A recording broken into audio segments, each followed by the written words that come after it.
দূর হয়ে যাবে বাধা সব।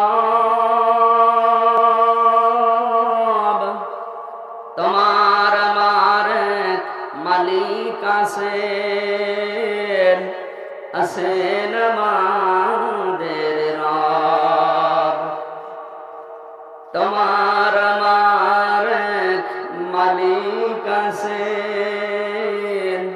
আছেন আমাদের রব।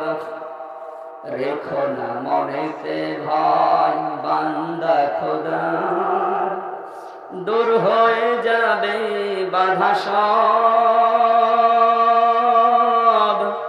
তোমার আমার এক মালিক আছেন আমাদের রব, আছেন আমাদের রব।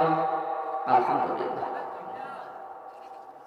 বাংলাদেশের ঐতিহ্যবাহী জেলা কক্সবাজার সদর থানার অন্তর্গত পূর্ব ঘোনাপাড়া সিরাত ময়দানে যুব সমাজের উদ্যোগে আয়োজিত 36তম, আমার বয়সও এখনো হয়নি, আমার বয়স এখন 28 বছর, 92 সালে আমি জন্মিয়েছি। তার মানে এটা চলছে 36 বছর একাধারে। যারা আয়োজনে ছিলেন অনেকে কবরে গেছেন, অনেকে জীবিত আছে। এই পবিত্র অনুষ্ঠানের সাথে যারা সম্পৃক্ত ছিল, আল্লাহ তাদের কবরগুলো যেন কোরআনের ইজ্জতে জান্নাত বানিয়ে দেয়। আর যারা এখনো পর্যন্ত এই মাহফিলের সাথে জড়িত আছে, আল্লাহ যেন ওমরের মতো বানিয়ে দেয়।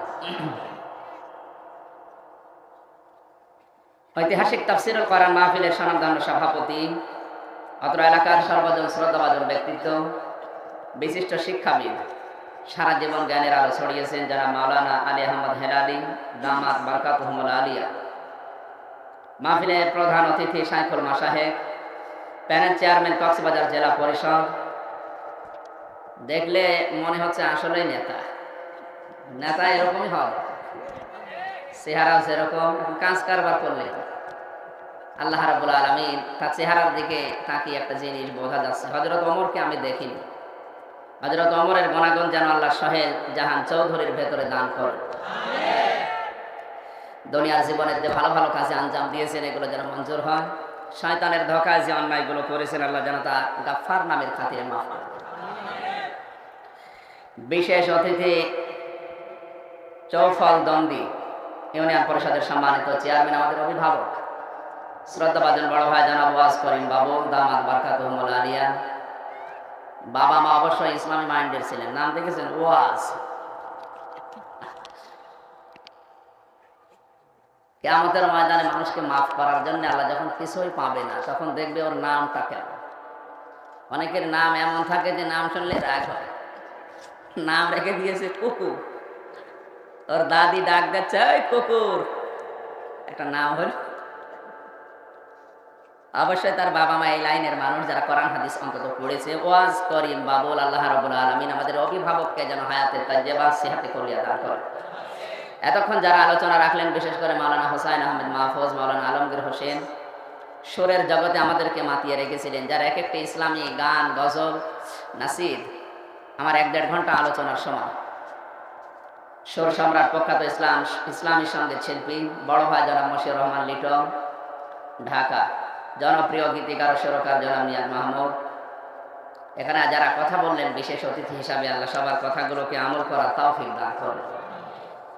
মঞ্চে বসা ওলামা একরাম, সামনে বসা মুসলমান ভাইরা, পর্দার আড়ালের সম্মানিতা মা এবং বোনেরা, প্রশাসনের ভাইরা, প্রাণপ্রিয় কক্সবাজারবাসী, দল মত জাতি বর্ণ ধর্ম নির্বিশেষে কোরআনের এই অনুষ্ঠানে যারা ইবাদত মনে করে এসেছে, খুশি হয়ে বলেন আলহামদুলিল্লাহ। এটা কিন্তু ইবাদত চলছে অলরেডি। নবীজি বলেন কোরআনের একটা আয়াত বোঝার জন্য যদি কেউ 1 ঘন্টা ব্যয় করে, আর ওটা যদি রাতের বেলা হয়, তো 500 রাকাত নফল নামাজ পড়লে যে সওয়াব হয় আল্লাহ তাকে ওই সওয়াব দান করে। তাও যেমন তেমন নামাজ না, কবুল হওয়া নামাজ। আমরা যা নামাজ পড়ি সবই তো কবুল হয়ে যায় নাকি? অনেক মানুষ নামাজে দাঁড়িয়ে কয়টা ফ্যান আছে গনি, এদিক ওদিকে তাকায়, কেউ পায়জামা ধরে টান দেয়। আমি কুষ্টিয়া জেলার হালসা নামাজে দাঁড়ালাম মাগরিবের, দ্বিতীয় রাকাতে বিদ্যুৎ চলে গেল। পাশে এক মুরব্বী বলছে আজ যা কারেন্ট চলে গেল, নামাজের ভেতরে তার মানা করা যায় না। নামাজ শেষ করে বলো মুরব্বী নামাজে আর কাম হাকাম 13 ফরজ, এ আজ যা কোন ফরজ? বলছে বাবাজি ওই যে কারেন্ট চলে গেল, আর আমার মুখ দিয়ে এমনি বের হয়ে গেল, কি করবো? নামাজে কি বের হচ্ছে ও টের পাচ্ছে না, ও নামাজ হয়। নামাজ ভাঙার যতগুলো কারণ আছে তার ভেতরে এটা অন্যতম, যে নামাজে বেখেয়াল হয়ে যাওয়া। কথা বুঝতেছেন? আমলে কাসির করা, এদিক ওদিকে তাকানো, মন এদিক ওদিকে চলে গেলে ওটার নামাজ থাকে না। সুতরাং ওইরকম নামাজ না। যারা নামাজ আদায় করেছেন, 2 রাকাত নামাজ পড়তে 60,000 মাসালা লাগে। কত? এখানে আমরা যারা আছি অন্তত সিরিয়াল হিসাবে বলতে পারবো না, কিন্তু আদায় হয়ে যায় অনেকগুলো, তারপর অনেক কিছু বাদ চলে যায়। অন্তত ফরজ 13টা আর ওয়াজিব 14টা, এগুলো যদি কেউ বাদ দেয় আর অন্য বাকি যত কিছু আদায় করে নামাজ আর নামাজ থাকে না। কথা বুঝতেছেন? বিশেষ করে ওয়াজিব বাদ গেলে সশিজদা দিলে, জরিমানা দিলে নামাজ হয়। আর ফরজ যদি বাদ যায় ওর নামাজ, বলেন না কেন? এই যে ফরজ বাদ গেলে আর নামাজ হয় না কেন বলেন তো? আমরা কিন্তু গতানুগতিক কথা বলি না। আমি 1-1.5 ঘন্টা কথা যাই বলি, অন্তত গবেষণামূলক কথা বলার চেষ্টা করি। ওই মানধাত আমলে কি হয়েছে ওগুলো বাদ দেন, এখন কি দরকার ওইটা আমার জানা লাগবে। নামাজের ফরজ যে কোনো বিষয়ে, ইসলামের যে ইবাদতগুলো আছে, পুরা কোরআনে আল্লাহ তার আইন দিয়েছেন 500। কত? তার ভেতরে সালাত বা নামাজ একটা, এরকম এখনো আইন আছে 799টা। কথা বলে না কেন? যত ইবাদত পাবেন তার মৌলিক কিছু জিনিস আছে। মৌলিক মানে ফরজ। এটা কিন্তু এখন ক্লাস চলছে। আমরা বিশ্ববিদ্যালয়ে থাকাকালীন যারা ক্লাস নিয়েছিল সর্বোচ্চ 40 থেকে 45 মিনিট, 40 থেকে 45 মিনিট ক্লাস সব জায়গায় নেওয়া হয়, একেবারে 1 থেকে মাস্টার্স পর্যন্ত। কেন বলেন তো? স্যারদের যোগ্যতা নেই তাই না? হ্যাঁ, আমাকে যারা ক্লাস নিয়ে পড়িয়েছে আমার ইসলামী বিশ্ববিদ্যালয় কুষ্টিয়া, ওনারা বেশিরভাগ শিক্ষক সব মদিনা বিশ্ববিদ্যালয়, আল আজহারে, উম্মুল কোরা, মক্কা, বড় বড় বিশ্ববিদ্যালয় থেকে তারা ডক্টরেট পাস করে এসে ক্লাস নিত। তারা ক্লাস নিলে 10-12 ঘন্টা চলে যাবে, আপনি টেরও পাবেন না, এমন যোগ্যতা তাদের আছে। সর্বোচ্চ 45 মিনিট। কত? বলেন না কেন? কেন বলেন তো? বলেন। মানুষের মাথার ভেতরে কথা ধরার একটা লিমিট আছে। আপনি সারাদিন বলেই যাবেন, মানুষ শুনিয়েই যাবে না, ওই রকম নিয়ম না। বিশ্বনবী পৃথিবীতে সবচাইতে বেশি যে বক্তব্য দিয়েছিলেন, তার সবচাইতে বেশি সময়ের বক্তব্য ছিল মাত্র 27 মিনিট। কত? বিদায় হজের ভাষণ।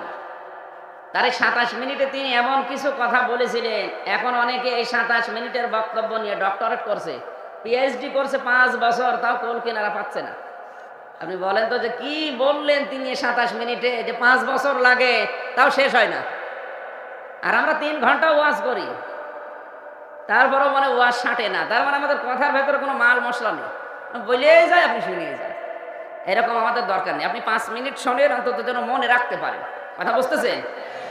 তাহলে ফরজ বিষয় যেটা বলছি এটা মৌলিক। ফরজ মানে আরো জোরে বলেন। যেহেতু ক্লাস চলছে, ছাত্রের মতো জবাব দেবেন। দেবেন তো? এক ছাত্র এসে কাঁদতেছে বাবার কাছে, ওই কি হয়েছে? বলছে আজকে রেজাল্ট দিয়েছে। রেজাল্ট দিয়েছে, কাঁদিস কেন? ফেল না পাস? কথা বলে না। ধমক দিয়েছে, বলছে তুই ফেল না পাস কথা বলবি তো। ডাক দিয়ে বলছে আব্বা ফেল করলে তো কত ছিল? ছিলাম 5-এ, নামিয়ে দিয়েছে 3। অন্তত ফেল করলেও তো 5-এ থাকতে পারত, নামিয়েছে 3। এখন আমারও 5-এ উঠতে আরো 3 বছর লাগবে। তা আপনি অন্তত ওই রকম ছাত্র হবেন না। জবাব দেবেন যদি বোঝেন, আর না বুঝলে বলবেন যে এটা বুঝি না। আমি এক কথা দরকার 10 বার বলবো, কিন্তু আপনার এখানে একেবারে প্রবেশ করিয়ে তারপরে সামনে যাব। মৌলিক বিষয় ফরজ। ফরজ মানে কি? সবাই বলেন। এই আমাদের এই যে স্টেজ দেখতে পাচ্ছেন, এর মৌলিক কিছু বিষয় আছে আর অমৌলিক কিছু বিষয় আছে। মৌলিক বিষয় হচ্ছে এই সামিয়ানা আর খুঁটি, এটা কি? সবাই বলেন। আর অমৌলিক হচ্ছে এই যে মাইক, এই যে ক্যামেরাগুলো, এই লাইট, এই যে ফুল ঝুলছে, এগুলো যদি নাও থাকে এটা কেউ স্টেজ বলবে না? জবাব দেন না? আর অমৌলিক যেগুলোর নাম বললাম ওগুলো না থাকলে অসুবিধা আছে? সৌন্দর্য বৃদ্ধি হবে না এই, কিন্তু মানুষ স্টেজ বলবে। এ পর্যন্ত বুঝেছেন? তাহলে মৌলিক যদি এই সামিয়ানার খুঁটি না থাকে, যত সুন্দর করে সাজান, এটা স্টেজ কেউ তাহলে আপনার জীবনে যে 500 আইন আল্লাহ দিয়েছেন কোরআনে, তার ভেতরে সালাত বা নামাজ একটা, এর মৌলিক বিষয় 13টা। কয়টা? এই 13টার যদি একটা বাদ যায়, 12টা আদায় করেছেন, আপনার নামাজ হবে? বলেন বলেন। সওয়াব কি হবে? 0 বা 0, কিছুই হবে না। আবার নতুন করে নামাজ পড়া লাগবে। তা আপনি কি বুঝলেন বলেন? এই যে নামাজ প্রতিদিন পড়ছেন, এখান থেকে একটা কিছু নেওয়া লাগবে। আল্লাহর প্রতিটি আইন থেকে আল্লাহ কিছু না কিছু মানুষকে দিতে চায়। আমরা নামাজের 13টা ফরজ জানি, বাইরে আর ভেতরে মিলে। নামাজের ভেতরে ফরজ বেশি না বাইরে? বাইরে। বাইরে ফরজ কোনটা বেশি? হ্যাঁ, 7টা তো বাইরে, ঠিক আছে। বাইরে ফরজ একটা বেশি আছে, ভেতরেও 6টা, বাইরেও মনে করেন 6টা, আর একটা বেশি আছে। 13টা হতে হলে আর একটা বেশি লাগবে না? আর একটা বেশি, এটা কোনটা?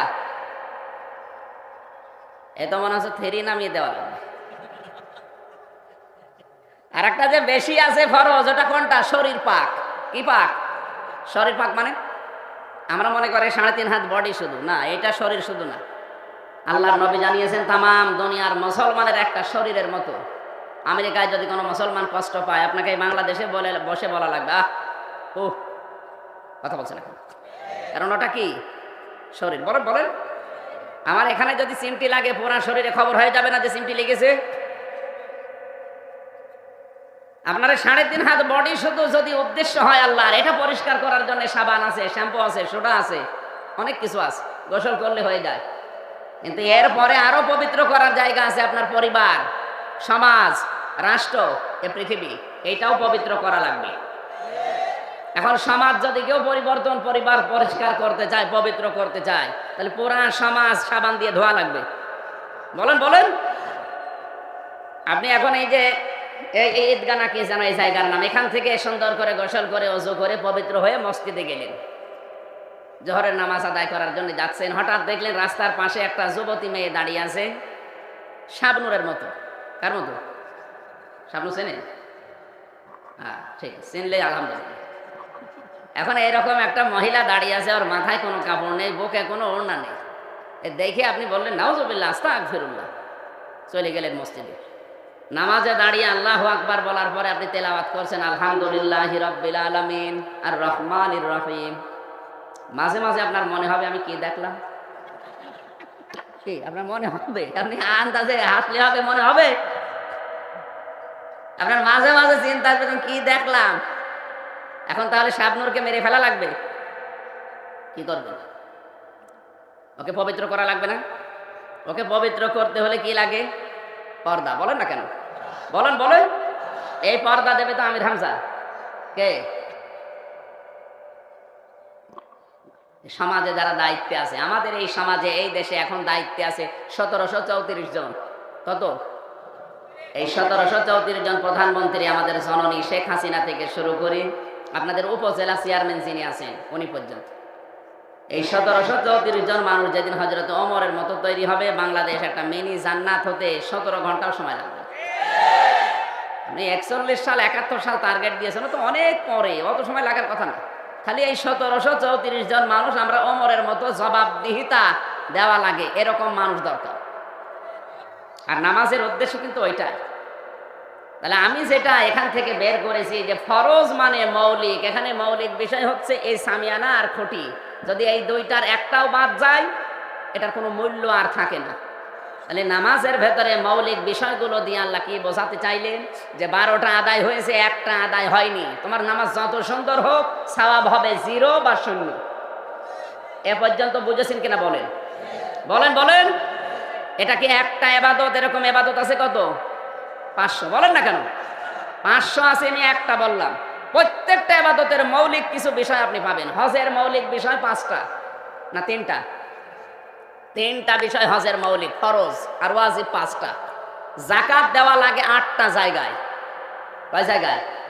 রোজার ফরজ আছে 2টা। এরকম প্রত্যেকটি ইবাদতে দেখবেন যে ফরজ পাবেন 2টা, 5টা, 7টা, 3টা, 13টা, এরকম আছে। এগুলো যদি বাদ যায় আর বাকি অমৌলিক, এই ফুল যত সুন্দর করে লাগান, এ মাইক যত ভালো দেন, এ টেবিল লাগান, এ চায়ের কাপ দেন, এগুলো না দিলে এটা স্টেজ মানুষ বলবে। কিন্তু ফরজ হচ্ছে মৌলিক বিষয় বাদ গেলে আর মানুষের মূল্য, বলেন না কেন? আপনার জীবনে এরকম মৌলিক কিছু বিষয় আল্লাহ দিয়েছে। আমি পড়া কোরআনের ভেতরে বড় বড় গোনার নাম পেয়েছি 500টা। কয়টা? সবাই বলেন, আরো জোরে বলেন। এই 500-র ভেতরে আপনি 499টা করেননি, একটা করেছেন। আপনার সওয়াব হবে, জীবনের যে সওয়াবের মাপ বা পাল্লা কিয়ামতের দিন আল্লাহ মাপ দেবে। এটা কি হবে? বলেন বলেন। কেন? কারণ মানুষের আমল মাপা হবে। কি মাপা হবে? আমল মানে সওয়াব। কি বলল গো? আমল মানে কাজ। আমল মানে সবাই বলেন। এখন এই যে ঘরটা দেখতে পাচ্ছেন, কেউ যদি বলে এই ঘরটা মেপে দেন, মাপ দিয়ে দেন, এটা কি দাড়ি পাল্লায় তুলে দেবেন? কিভাবে মাপবেন? ফিতা লাগবে, গজ লাগবে, মিটার লাগবে। কথা বলেন না কেন? তাহলে বোঝা যাবে যে এটা কয় বিঘা জমির উপরে আছে। এটা এ পর্যন্ত বুঝেছেন? আপনাকে যদি বলে যে চায়ের কাপ আছে, কতটুকু চা আছে মেপে দেন, তাহলে এই পানি বা চা মাপতে হলে কি ফিতা লাগবে? কি লাগবে? সিসি লাগবে, লিটার লাগবে, স্ক্যান লাগবে, যাই বলেন। তাহলে প্রত্যেকটি জিনিস মাপের একটা একক যন্ত্র আছে, তার নামও আলাদা আলাদা। এটা মাপতে হলে ফিতা লাগে, গজ লাগে, মিটার লাগে, আর এটা মাপতে হলে লিটার লাগে, সিসি লাগে। কথা বলছে না কেন? আপনাকে যদি এখন বলা হয় ভাই আপনি কাজ মেপে দেন, 5 কেজি কাজ, নাকি কাজ কি 5 কেজি 10 কেজি মাপা যায়? তাহলে কাজ মাপবেন কি দিয়ে? আমরা যে বলি মিজানের পাল্লায় আল্লাহ কিয়ামতের দিন তুলে দেবে, মিজানের পাল্লা মানে কি? না না, দাড়ি পাল্লা কে বলিস? মিজানের পাল্লা মানে মানদণ্ড। মিজান মানে কি? আমাদের হাইকোর্টের সামনে দেখবেন মিজান টাঙানো আছে। মিজান মানে দাড়ি পাল্লা। এই যে দাড়ি পাল্লা আপনি বললেন, এই দাড়ি পাল্লা টাঙিয়ে রেখেছে কোন কারণে? জামাত ইসলামের দাড়ি পাল্লা তাই? কেন বলেন তো? না না, বাংলাদেশের মানুষকে সরকার বোঝাতে চায় এই দেশে যারা দায়িত্বে আছে, অন্তত হাইকোর্টে দাড়ি পাল্লা টাঙিয়েছে, এটা কিন্তু পাল্লা একদিকে ঝোলানো একদিকে উঁচু করা তা না, সমান্তরাল করা আছে। দেশের মানুষকে বোঝাতে চায় যে এখানে আসলে মানুষ ন্যায় বিচার পাবে। কি বিচার পাবে? তাহলে দাড়ি পাল্লা এটা ন্যায় বিচারের প্রতীক, এটা মানদণ্ড। কিয়ামতের দিন আল্লাহ আপনাকে আমল বা কাজ মাপবে, এটা দাড়ি পাল্লায় তুলে না। কাজ মাপার একটা যন্ত্রের নাম আছে, যেমন এটা মাপার যন্ত্রের নাম আছে, এই পানি মাপার একটা যন্ত্রের নাম বললাম, কাজ মাপার একটা যন্ত্রের নাম আছে। কি বলেন? না, আমি ওইভাবে কথা বললে হবে না, আমি তাহলে মোনাজাত করে দেবো। আপনি যদি না বোঝেন আমি আবার শুরুতে যাব। কাজ মাপতে হয় কি দাড়ি পাল্লায় তুলে দিয়ে, মিটার দিয়ে, গজ দিয়ে, সিসি লিটার দিয়ে? কি দিয়ে মাপে বলেন? না না, হয় না। কোন এলাকায় আসলাম এটা? এই তো সব মনে হচ্ছে যে 3 নামানো লাগবে, 3 না 2 দেওয়া লাগবে। কাজ মাপতে হয় গুরুত্বের ভিত্তিতে। আমি যদি সোহেল ভাইকে বলি আপনি আমার কুষ্টিয়াতে যান, অমুক অমুক টাকা পায়, আমার কাছে এই টাকাগুলো দিয়ে আপনি আবার ফিরে আসেন, উনি এখান থেকে মোবাইল করে করে সব ঠিক করে দিয়ে কোনো গুরুত্বই দেয়নি, ওনার উপর আমি খুশি হব? বলেন বলেন। আল্লাহ আমাদেরকে দুনিয়ায় পাঠিয়েছে কিন্তু সাধারণ ভাবে না। ইন্নী জাইলুন ফিল আরদি খলিফা, আমরা আল্লাহর প্রতিনিধি। আল্লাহর কি? আরো জোরে বলেন। খলিফা মানে প্রতিনিধি। খলিফার কাজ কি? আল্লাহ যেটা করবে ওটা উনি না করে খলিফা দিয়ে করা। আমার এখান থেকে কুষ্টিয়া যাওয়ার দরকার ছিল, আমি না যেয়ে সোহেল ভাইকে পাঠালাম। ওনার সাথে যদি খারাপ আচরণ কুষ্টিয়ার মানুষ করে, ও আচরণ খারাপ করেছে কার সাথে? আমার সাথে। কথা বলেন বলেন। এ দুনিয়ায় আল্লাহর নিজের এই কাজগুলো করা দরকার, কিন্তু আল্লাহর শান মানের খেলাফ এটা। এই জন্য আল্লাহ প্রতিনিধি বানিয়েছে মানুষকে। এখন মানুষ যদি এসে ওই কাজগুলোর গুরুত্ব না দেয়, তাহলে আমল মাপা হবে। আমি আবার বলছি, কাজ বা আমল মাপবে আল্লাহ কিসের ভিত্তিতে? আরো জোরে বলেন বলেন। তাহলে নামাজের ভেতরে, যাকাতের ভেতরে, হজের ভেতরে, রোজার ভেতরে যে মৌলিক কাজগুলো আছে, এগুলোর যদি গুরুত্ব আপনি না দেন, বাকি অমৌলিক যত কাজ করেছেন কোনো লাভ হবে না। আপনার জীবনের আমল আল্লাহ মাপবে গুরুত্বের ভিত্তিতে। ফরজে যেমন 13টা ফরজ আছে, একটা বাদ গেলে 12টা আদায় করলেও কিছু হয় না। এখানে যে 500 আইন আল্লাহ দিয়েছেন, 499টা মানেন, একটা মানেন না, আপনার আমলের সওয়াব যা হবে 0 বা 0। আমি আশা করি কথা বোঝাতে পেরেছি। এরকম পুরা কোরআনে আছে কতগুলো আইন? আরো জোরে বলেন। আমার আজ তেলাওয়াতকৃত আয়াতে সূরা নাহলের 36 নম্বর আয়াতের 3 ভাগের 1 ভাগ পড়েছি। এই সূরায় আয়াত আছে 128টা। মাত্র একটা আয়াতের 3 ভাগের 1 ভাগ পড়লাম। আমার তো মাথার ভেতরে এই আয়াত সম্পর্কে যে তথ্যগুলো আছে, আমার মনে হয় যদি 3 ভাগের 1 ভাগে এত কথা আল্লাহ লুকিয়ে রাখে, তাহলে পুরো আয়াতে কি আছে? আর 128টা আয়াতে এই সূরায় কি আছে? 6666টি আয়াতে আল্লাহ কি দিয়েছে? আপনি হিসাব করতে গেলে ক্যালকুলেটর নষ্ট হয়ে যাবে। এত কথা কোরআনে আল্লাহ দিয়েছেন। আমরা তাফসীর আকারে অন্তত যতটুকু পড়েছি অতটুকুর হক আদায় করার চেষ্টা করবো। আল্লাহ তৌফিক দিন, জোরে বলেন আমিন। তাহলে এতক্ষণ এই প্রায় 12-13 মিনিট কথা বললাম, ক্লিয়ার করতে পেরেছি কিনা যে জীবনের মৌলিক কিছু যেন আপনার বাদ না যায়? বলেন বলেন। মৌলিক কোনো কিছু যদি বাদ চলে যায়, তাহলে অমৌলিক যত কিছুই করে ওগুলোর কোনো দাম, মর্যাদা, মূল্য নেই। কারণ চাকরি যদি না থাকে, বোনাস কিসের? এক কথা বলা লাগবে। আপনার জীবনের কি বাদ দেবেন না? মৌলিকের ভেতরে নামাজ আছে না? তাহলে জীবন চলে গেলেও আপনি নামাজ ছাড়তে পারবেন না। যদি ওযু না থাকে, ওযু করার দরকার নেই, বিনা ওযুতেই পড়বেন। বাসের ভেতরে আছেন, ওযু করার জায়গা নেই, তায়াম্মুম করার জায়গা নেই, দরকার নেই, ওইভাবেই বিনা ওযুতে কোন দিকে পড়ছেন তাও জানেন না, যেদিকে মুখ থাকে ওই দিকে নামাজ পড়া লাগে। কারণ এটা মৌলিক জিনিস। এটা কি? এত বড় গুরুত্বপূর্ণ বিধান নামাজ আল্লাহর কাছে। মেয়েদের যখন সন্তান দুনিয়াতে আসে, প্রথমে পানি আসে। কি আসে? বলেন না কেন? এরপরে রক্ত, এরপরে সন্তানের মাথা দেখা যায়। কোন মহিলার যদি পানি সর্বপ্রথম দেখা যায় অবস্থায় যদি নামাজের সময় হয়ে যায়, নবীজি বলেন ওই মহিলাকে তোলার ভেতরে বিছিয়ে দিয়ে নামাজ পড়তে বলেন। কারণ নামাজ এমন গুরুত্বপূর্ণ, যেখানে জীবন মরণ টানাটানি, সেখানেও নামাজ বাদ দেওয়ার কোনো স্কোপ নেই। আর ভালো মানুষ চা খেতে খেতে নামাজ নষ্ট করে। মুসা আলাইহিস সালামের জামানায় একবার জিবরাইল এসে ডাক দিয়ে বললেন, আল্লাহর নবী, একটা লোককে আপনি জান্নাতের সুসংবাদ দেন। লোকটা কামার। কি করে? কামার মানে এই যে লোহা পিটিয়ে জিনিসপত্র বানায়। উনি একটু আবেগপূর্ণ নবী ছিলেন। ডাক দিয়ে বললেন, রব্বুল আলামিন, তুমি আর লোক পেলে না, কামারের নাম বললে, ও কি করে এমন? আল্লাহ বলেন, তুমি বাজারে যেয়ে দেখো ওর কর্মকাণ্ড কেমন। বাজারে গিয়ে দেখে কামার দোকানে, ওই বাজারের এক পাশে এই লোহা দিয়ে পিটাতে আসে হাতুড়ি দিয়ে। একবার মাথার উপরে হাতুড়ি তোলে, আবার পিটায়, মুগুর তোলে, আবার পিটায়। ওই জামানায় নামাজের যে সিস্টেম ছিল, আমাদের যেমন আজান দিলে মনে করে যে নামাজের সময় হয়ে গেছে, ওই জামানা হয়তো একটা ছিল আওয়াজ, যে আওয়াজ দিয়েছে নামাজের জন্য, ওই মুগুর ছিল মাথার উপরে, পেছন দিক থেকে ফেলে দিয়ে পবিত্র হয়ে নামাজে দাঁড়িয়ে গেছে। হযরত মুসা ডাক দিয়ে বললেন, আল্লাহ, তুমি যে এই লোকটাকে জান্নাত কেন দেবে আমি বুঝতে পেরেছি। এই লোকটা কিন্তু মুগুরটা লোহার উপরে পিটিয়ে এরপরে নামাজ পড়তে পারতো, কিন্তু তোমার আদেশ চলে এসেছে ও লোহার দিকে, মুগুরের দিকে ওর আর খেয়াল নেই, পেছনে ফেলে দিয়েই তোমাকে সেজদা দেওয়ার জন্য দাঁড়িয়েছে। যে লোকটা তোমার বিধান এত বেশি তামিল করে, তাকে তুমি জান্নাত না দিয়ে পারবে। এমন গুরুত্বপূর্ণ বিধান, এরকম কতগুলো বিধান আল্লাহ কোরআনে দিয়েছেন। আরো জোরে। এর একটাও যদি আপনার জীবনে বাদ যায়, আর বাকি সুন্নত, নফল, মুস্তাহাব, মুবাহ যাই করেন, কোনো দাম। আলহামদুলিল্লাহ, আমার মনে হয় মাথায় যদি মগজ থাকে আপনি পরিবর্তন হবেন। কথা বেশি বলা লাগে না, 10 ঘন্টা ওয়াজ করার দরকার নেই, 5 মিনিটই যথেষ্ট যদি আপনি ওই রকম মন মগজ নিয়ে শুনতে পারেন। যেহেতু দলমত নির্বিশেষে তাফসীরুল কোরআন মাহফিলে আমরা এসেছি, জবান যাদের আছে শুরুতে আমরা বলছি আল্লাহর প্রশংসায় আলহামদুলিল্লাহ। এই যে একটা কথা বললেন না, আলহামদুলিল্লাহ, এর ভেতরে শব্দ আছে 3টা। আলহামদু, এই 3টা শব্দ আছে। 3 27 কত হয়? হ্যাঁ, 3 27 কত হয়? এতগুলো স্তর পার করার পরে আলহামদুলিল্লাহ শব্দটা বের হচ্ছে। বিজ্ঞান জানিয়েছে কয়েক ইঞ্চি জায়গা, এখানে এক একটা শব্দ তৈরি হতে 27টা স্তর পার করা লাগে। বাড়ি যেয়ে খেয়ে দিয়ে সুবহানাল্লাহ বলবো। টের পাচ্ছেন কি বলছি? এতটুকু জায়গা থেকে একটা কথা তৈরি হতে কমপক্ষে 27টা স্তর ধ্বনি পার করা লাগে, এরপর একটা কথা তৈরি হয়। তাহলে কথা বললেন আপনি 3টা, এর ভেতরে 3 27টা স্তর পার করে আপনার আলহামদুলিল্লাহ বের হচ্ছে।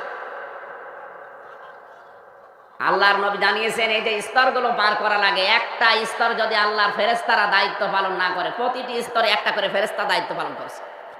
আপনার শুধু এই দায়িত্বটা পালন করছেন আল্লাহ, ওই যে আল্লামাহুল বায়ান দিয়েছেন সূরা রহমানে, আর রহমান আল্লামাল কোরআন, খলাকাল ইনসান আল্লামাহুল বায়ান। মানুষকে আমি বায়ান শিখিয়েছি, কথা বলা শিখিয়েছি।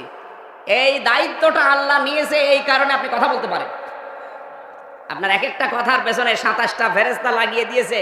একটা ফেরেশতা যদি দায়িত্ব পালন না করে, আপনার কথা বলতে পারবেন না, শুধু গোগা গোগা আওয়াজ হবে।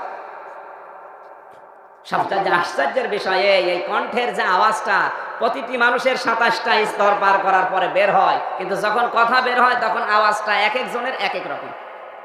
কারো সাথে কারো আওয়াজ আজ পর্যন্ত মেলে নাই, কিয়ামত পর্যন্ত মিলবেও না। যদি আওয়াজ প্রত্যেকের একরকম হতো, আজকে সোহেল ভাইয়ের বাড়ি আমি 12টার সময় গিয়ে বলতাম এই দরজা খোলো, খুলে বিপদ বাড়তো না? হুজুর হয় আর যাই হয়, এক কথা বলছেন না। কণ্ঠের আওয়াজের ভেতরে আল্লাহ পাল্টিয়ে দিস, অথচ স্তর কিন্তু প্রত্যেকের কথায় কয়টা? আরো জোরে। দ্বিতীয় নম্বরে হচ্ছে এই যে আপনার এই আঙ্গুলের ছাপ, এর ভেতরে 153টা রেখা আছে, কিন্তু আমি আশ্চর্য হয়েছে আজ পর্যন্ত কারো সাথে কারো রেখা মেলে না। যদি এটা মিলে যেত তো ব্যাংকে টাকা থাকতো না। 3 নম্বরে হচ্ছে আপনার জহব্বার যে স্তর, স্বাদ গ্রহণ করার স্তরগুলো আল্লাহ সাজিয়েছে। 357টা স্তর আছে জহব্বার ভেতরে। আপনি 357 প্রকার খাবার যদি দেন, ও বলে দিতে পারবে এইটা এরকম স্বাদ। কিন্তু আশ্চর্য, দুনিয়াতে এখন কোন রেস্তোরাঁ হোটেল নেই যেখানে 357 প্রকার খাবার তৈরি হয়। আমার গাজীপুর জেলার কাপাসিয়া থানার নিরিবিলি হোটেল আছে, ওখানে 180 প্রকার খাবার তৈরি হয়, এর উপরে আর পারে না। ও কাঁঠালের পাতা ভর্তা করেও বলে তরকারি। ওই মালিক তোতা মিয়া নাম, বললাম ভাই আপনি এত তরকারি পান কোথায়? 180 প্রকার। বলছে কাঁঠালের পাতা ভর্তা করে, বলি এটাও একটা। কলার পাতা ভর্তা, এটাও তরকারি। তাহলে সব মিলিয়ে কত? আর আপনার জহব্বার ভেতর আল্লাহ স্তর দিয়েছে 357টা। যত খাবার পৃথিবীতে এখন অন্তত তৈরি করার সম্ভব না। আরো আশ্চর্যের বিষয় আপনার এই চামড়া। আমার এই 3.5 হাত বডির ভেতরে 9768 প্রকার চামড়া আছে। কিন্তু আমি এই চামড়াগুলো নিয়ে চিন্তা ভাবনা করে যা পেয়েছি, শরীরে 206টা হাড় আছে আর 360টা জোড়া আছে, পুরা 3.5 হাত বডি মিলে। কোন জায়গার চামড়া কোন জায়গার সাথে মেলে না। কানের চামড়া একরকম, মুখের চামড়া একরকম। চামড়া কিন্তু দেখতে মনে হচ্ছে একরকমই, কিন্তু এইটাই শীত লাগে না আর এটা শীত লাগে। কথা বলছে না? আরো আশ্চর্য, এই আমার চামড়া সোহেল ভাই চামড়া যদিও একরকম মনে হয়, আমার চামড়া ফেটে যাক কেটে যাক, ওনার চামড়া এনে লাগিয়ে দেবেন, লাগবে না, আরো পছন্দ ধরবো। আমার চামড়া ভালো করতে হলে আমার শরীরের কোন জায়গার চামড়া আমার এখানে লাগানো লাগবে। এটা দিয়ে আল্লাহ যেটা বোঝাতে চেয়েছেন, এটা হচ্ছে আমার শরীরের সিকিউরিটি লক। আমার মোবাইলে যেমন লক আছে, 5টা অক্ষর টিপলে আমি ছাড়া কেউ জানে না। এই কথা বলছে না কেন? মানুষের শরীরে এই লকটা আল্লাহ চামড়ার ভেতরে কেন দিলেন? বোঝাতে চাই বান্দা তোর চামড়ায় ওর সাথে মেলে না। কিয়ামতে তোর পাপের বোঝা ও বহন করে নিয়ে যাবে। ও তোরে বোঝায় আর তুই বুঝিস, ও তো ভণ্ড আর তুই পাগল। এরকম বহু ভণ্ড আজ পীরের নাম নিয়ে বের হচ্ছে, যারা মানুষকে ধোঁকা দিয়ে বোকা বানিয়ে আরো গোনা করার উৎসাহ দিচ্ছে। এদের কোনো চিন্তা নেই আমি আছি। ও যে কিয়ামতে পাপের বোঝা বহন করবে না, তার বাস্তব প্রমাণ আমার চামড়া।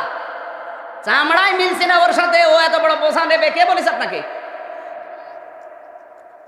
কিয়ামতে যে বিপদের কথা আমরা পড়েছি, ঈসা নবী আলাইহিস সালাম পর্যন্ত তার মাকে অস্বীকার করবে, বলবে আল্লাহ আমার মা মরিয়মের ব্যাপারে আমার কোনো প্রার্থনা তোমার কাছে নেই, যা ভালো লাগে করো, কিন্তু তুমি আমাকে কিছু বলবা। ইব্রাহিম নবী ডাক দিয়ে বলবে রব্বুল আলামিন, আমার বাবা আজরের ব্যাপারে কোনো কথা মন্তব্য আমার নেই, যা ভালো লাগে তোমার করো, কিন্তু তুমি আমারে বাঁচাও। নিজের মায়ের 500 বছর পর্যন্ত অনেক সন্তান ধরে থাকবে। কত বছর? 500 বছর পরে মা ওর মুখে লাথি দিয়ে বলবে দূর হয়ে যা, দুনিয়ায় আমার বিয়ে হয়নি, তুই কে? আমি হাসির খোরা কিনা আপনি একটু মাথা ঠান্ডা করে চিন্তা করেন। দুনিয়ার কিয়ামতের এই যে বর্ণনার কথা বললাম, অত বড় বিপদ দুনিয়াতে আল্লাহ কাউকে দেয়নি, কিয়ামত পর্যন্ত দেবেও না। পৃথিবীতে এই যে কক্সবাজারে আপনি যদি নৌকা নিয়ে ভ্রমণ করেন, 2 কিলোমিটার যাবার পরে আপনার নৌকা ডুবে যাচ্ছে, একটু খেয়াল করে শোনেন তো, আপনার যে উপকারে আসবে না, এই যে ওয়ালা তাসিরু ওয়াসিরাতু বিসরা উখরা, কেউ কারো বোঝা কিয়ামতে নেবে না, তার প্রমাণ দিচ্ছি। কিয়ামতের বর্ণনাটা এটা বললাম যে নবীরা পর্যন্ত কোনো কোল কিনারা পাচ্ছে না, সেখানে কোনো বাবা, কোনো পীর সাহেব, কোনো ওলি কিছু করবে আপনার বিশ্বাস হয়? বিশ্বাস হয় না, তার প্রমাণ এবারে কক্সবাজারে 2 কিলোমিটার যাওয়ার পরে দেখলেন নৌকা ডুবে যাচ্ছে। নৌকাতে আছে আপনার স্ত্রী, আপনার ছেলে, আপনার মেয়ে আর আমি। ওরা 3 জন মিলে আপনার পাও হাত বিভিন্ন জায়গা ধরে রেখেছে, বিশাল পানি। এটা কঠিন বিপদে আপনি যদি মানুষ দাবি করেন, তাহলে আপনার সর্বপ্রথম যে কোনো একজনকে ছেড়ে দেওয়া লাগবে না, আপনিও ডুবে যাবেন। সর্বপ্রথম ছাড়বেন কাকে?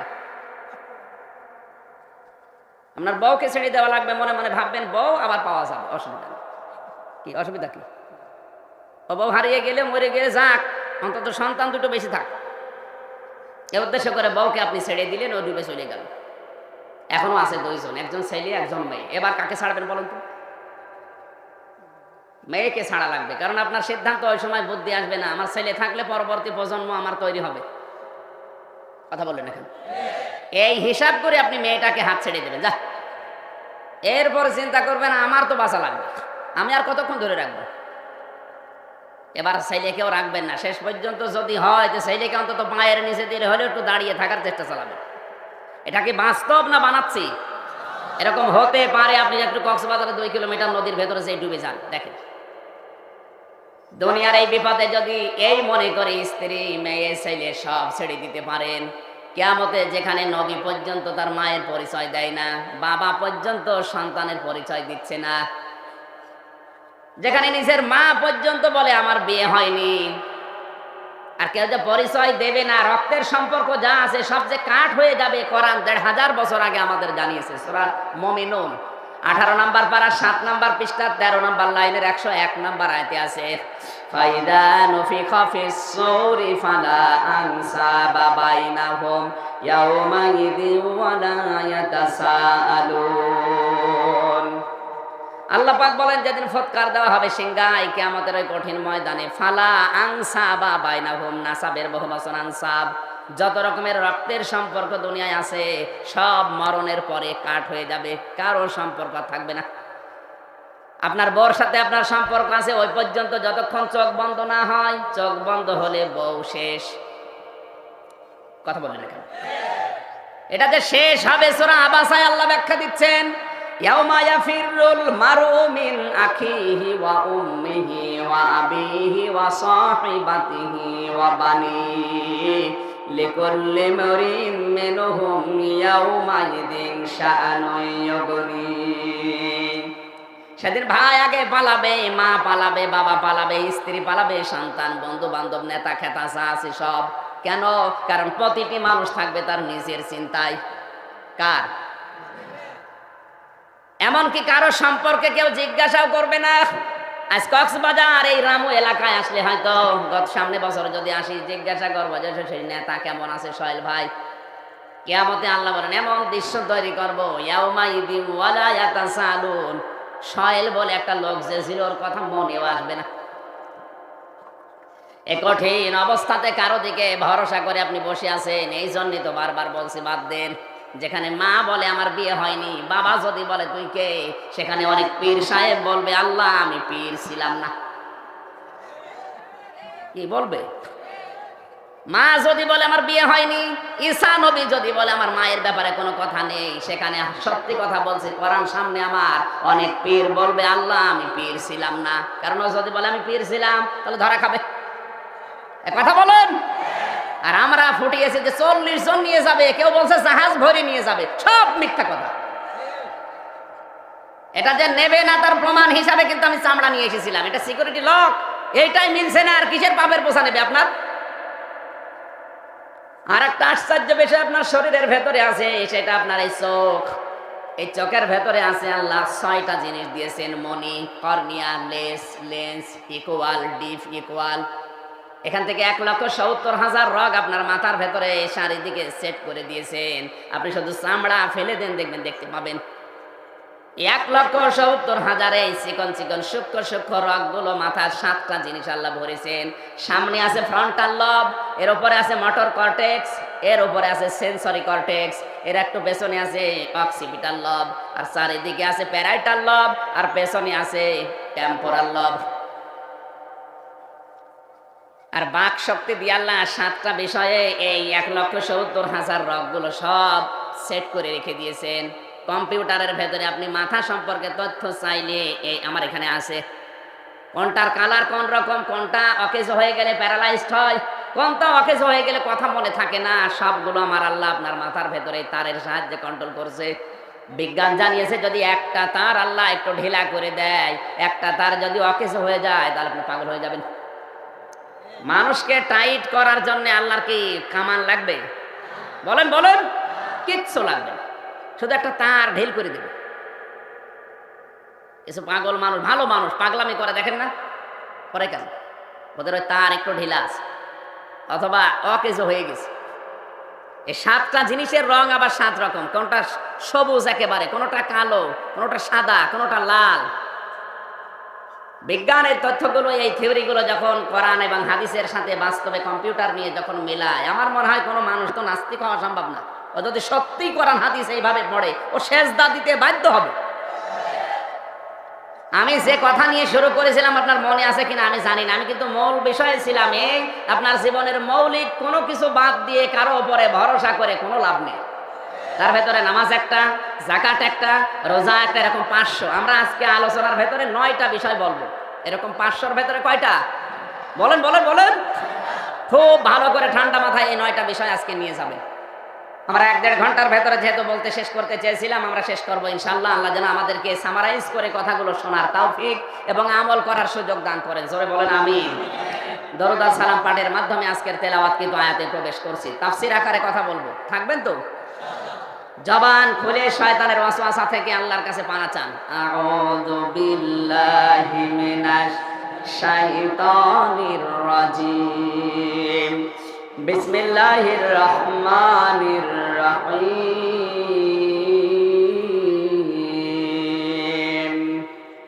ওয়ালাকাদ বা'আসনা ফি কুল্লি উম্মাতির রাসূলান আন ইবুদুল্লাহা ওয়াজতানিবুত তাগুত। সাদাকাল্লাহুল আযীম। এই আয়াতটা 3 ভাগের 1 ভাগ পড়লাম, অনেক বড় আয়াত। সূরা নাহাল। কোন সূরা বলেন না কেন? নাহাল মানে মৌমাছি। নাহাল মানে মৌমাছির নামে আল্লাহ সূরা দিলেন কেন? আমরা 7টা কারণ পেয়েছি তাফসীরে। কোন আয়াত থেকে কথা শুনতে হলে, আমি বারবার এই কথা আগে বলি, কোন আয়াত থেকে তাফসীর শুনতে হলে 5টা বিষয় লক্ষ্য করা লাগে। কয়টা? যেহেতু এটা পুরাটাই ইবাদত, আপনি 1 ঘন্টা শুনবেন, যদি বুঝেন ভালো, না বুঝলেও 500 রাকাত নামাজের সওয়াব হচ্ছে। সুতরাং পুরাটাই কি ইবাদত। এজন্য কোনো আয়াত থেকে কথা শুনতে হলে তাফসীরে মাযহারি আল্লামা সানাওয়াল্লাহ পানিপতি লিখেছেন যে 5টা বিষয় লক্ষ্য করবা। 1 নম্বরে শুদ্ধ তেলাওয়াত, যেটা আমরা করলাম। 2 নম্বরে মাতৃভাষায় অর্থ, আমরা বলবো ইনশাআল্লাহ। 3 নম্বরে ঐতিহাসিক প্রেক্ষাপট, শানে নজুল, ব্যাকগ্রাউন্ড যেটা বলা হয়, ওটা না বুঝলে আপনি আয়াত বুঝবেন না। 4 নম্বরে বাস্তব ব্যাখ্যা দেওয়া লাগবে। কি ব্যাখ্যা? বলেন বলেন। 5 নম্বরে মূল শিক্ষা নিয়ে বাড়ি যাও। এই উদ্দেশ্য নিয়ে এসেছেন তো নাকি? জবান খুলে যারা পড়লেন তাদের আমল নামায় অন্তত 1-1টা অক্ষরে 10টা করে নেকি আল্লাহ অলরেডি দিয়ে দিয়েছে। এবার 2 নম্বর কি? মাতৃভাষায় আমরা অর্থ করি আগে।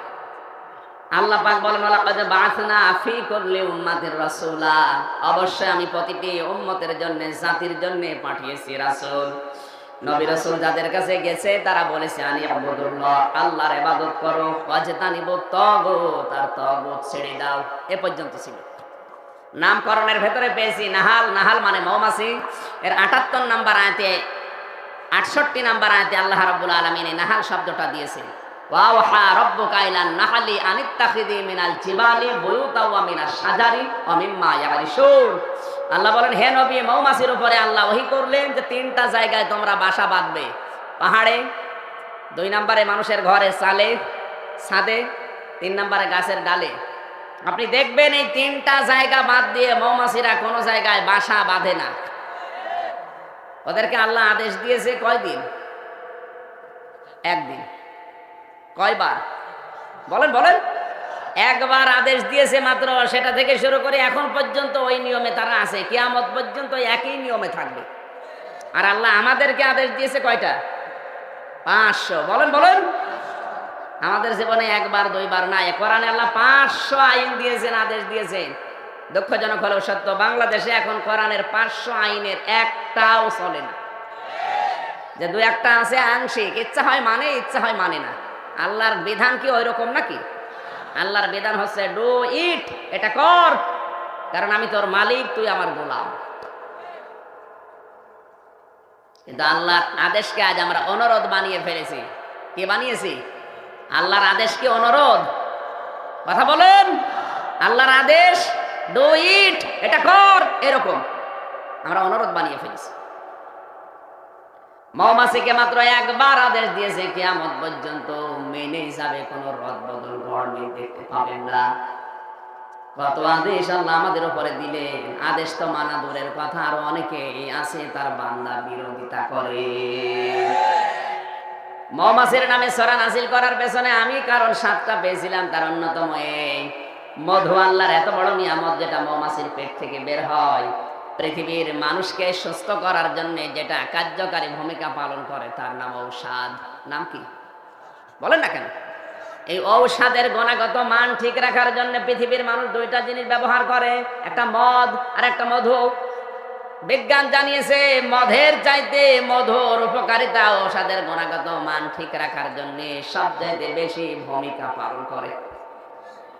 এখানে মানুষ যদি রোগমুক্ত থাকতে চায়, ও যেন মধু বেশি পান করে। মধু যদি বেশি বেশি আপনি পান করতে পারেন, এমনকি কোনো গর্ভবতী মেয়েকে মধু যদি বেশি খাওয়ানো যায়, তাহলে তার ডেলিভারির সময় সিজার লাগবে না, নরমাল বাচ্চা হবে। ওরা তো মধু খেতে দেয় না, খেতে দেয় হরলিক্স, আরো চামড়া যেন মোটা হয়। আমার ভাইরা, নামকরণের ভেতরে অনেক কথা ছিল, আমি যেন সামারাইজ করছি সব বাদ দিয়ে দিয়ে, কারণ আমরা 1.5 ঘন্টা সময় নিয়েছিলাম, 1.5 ঘন্টা পর্যন্ত বলবো। 3 নম্বরে আমরা তাফসিরে যাচ্ছি। ওয়া লাকাদ বাআসনা, ওয়া মানে এবং, লাকাদ মানে অবশ্যই। যারা আরবি বোঝে তাদেরকে বলেন তো, এই কথা শুরু করার আগে আল্লাহ তাকিদ দিয়েছেন, জোর দিয়েছেন, গ্যারান্টি দিয়েছেন 3 বার। ওয়া একটা, লাম একটা, কদ একটা। ওয়া লাকাদ অবশ্যই অবশ্যই অবশ্যই। বাসা মানে পাঠানো, না মানে আমরা। কি বোঝালেন না দিয়ে?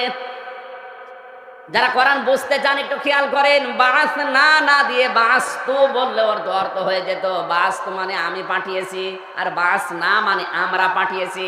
আল্লাহ কয়জন বলেন না কেন?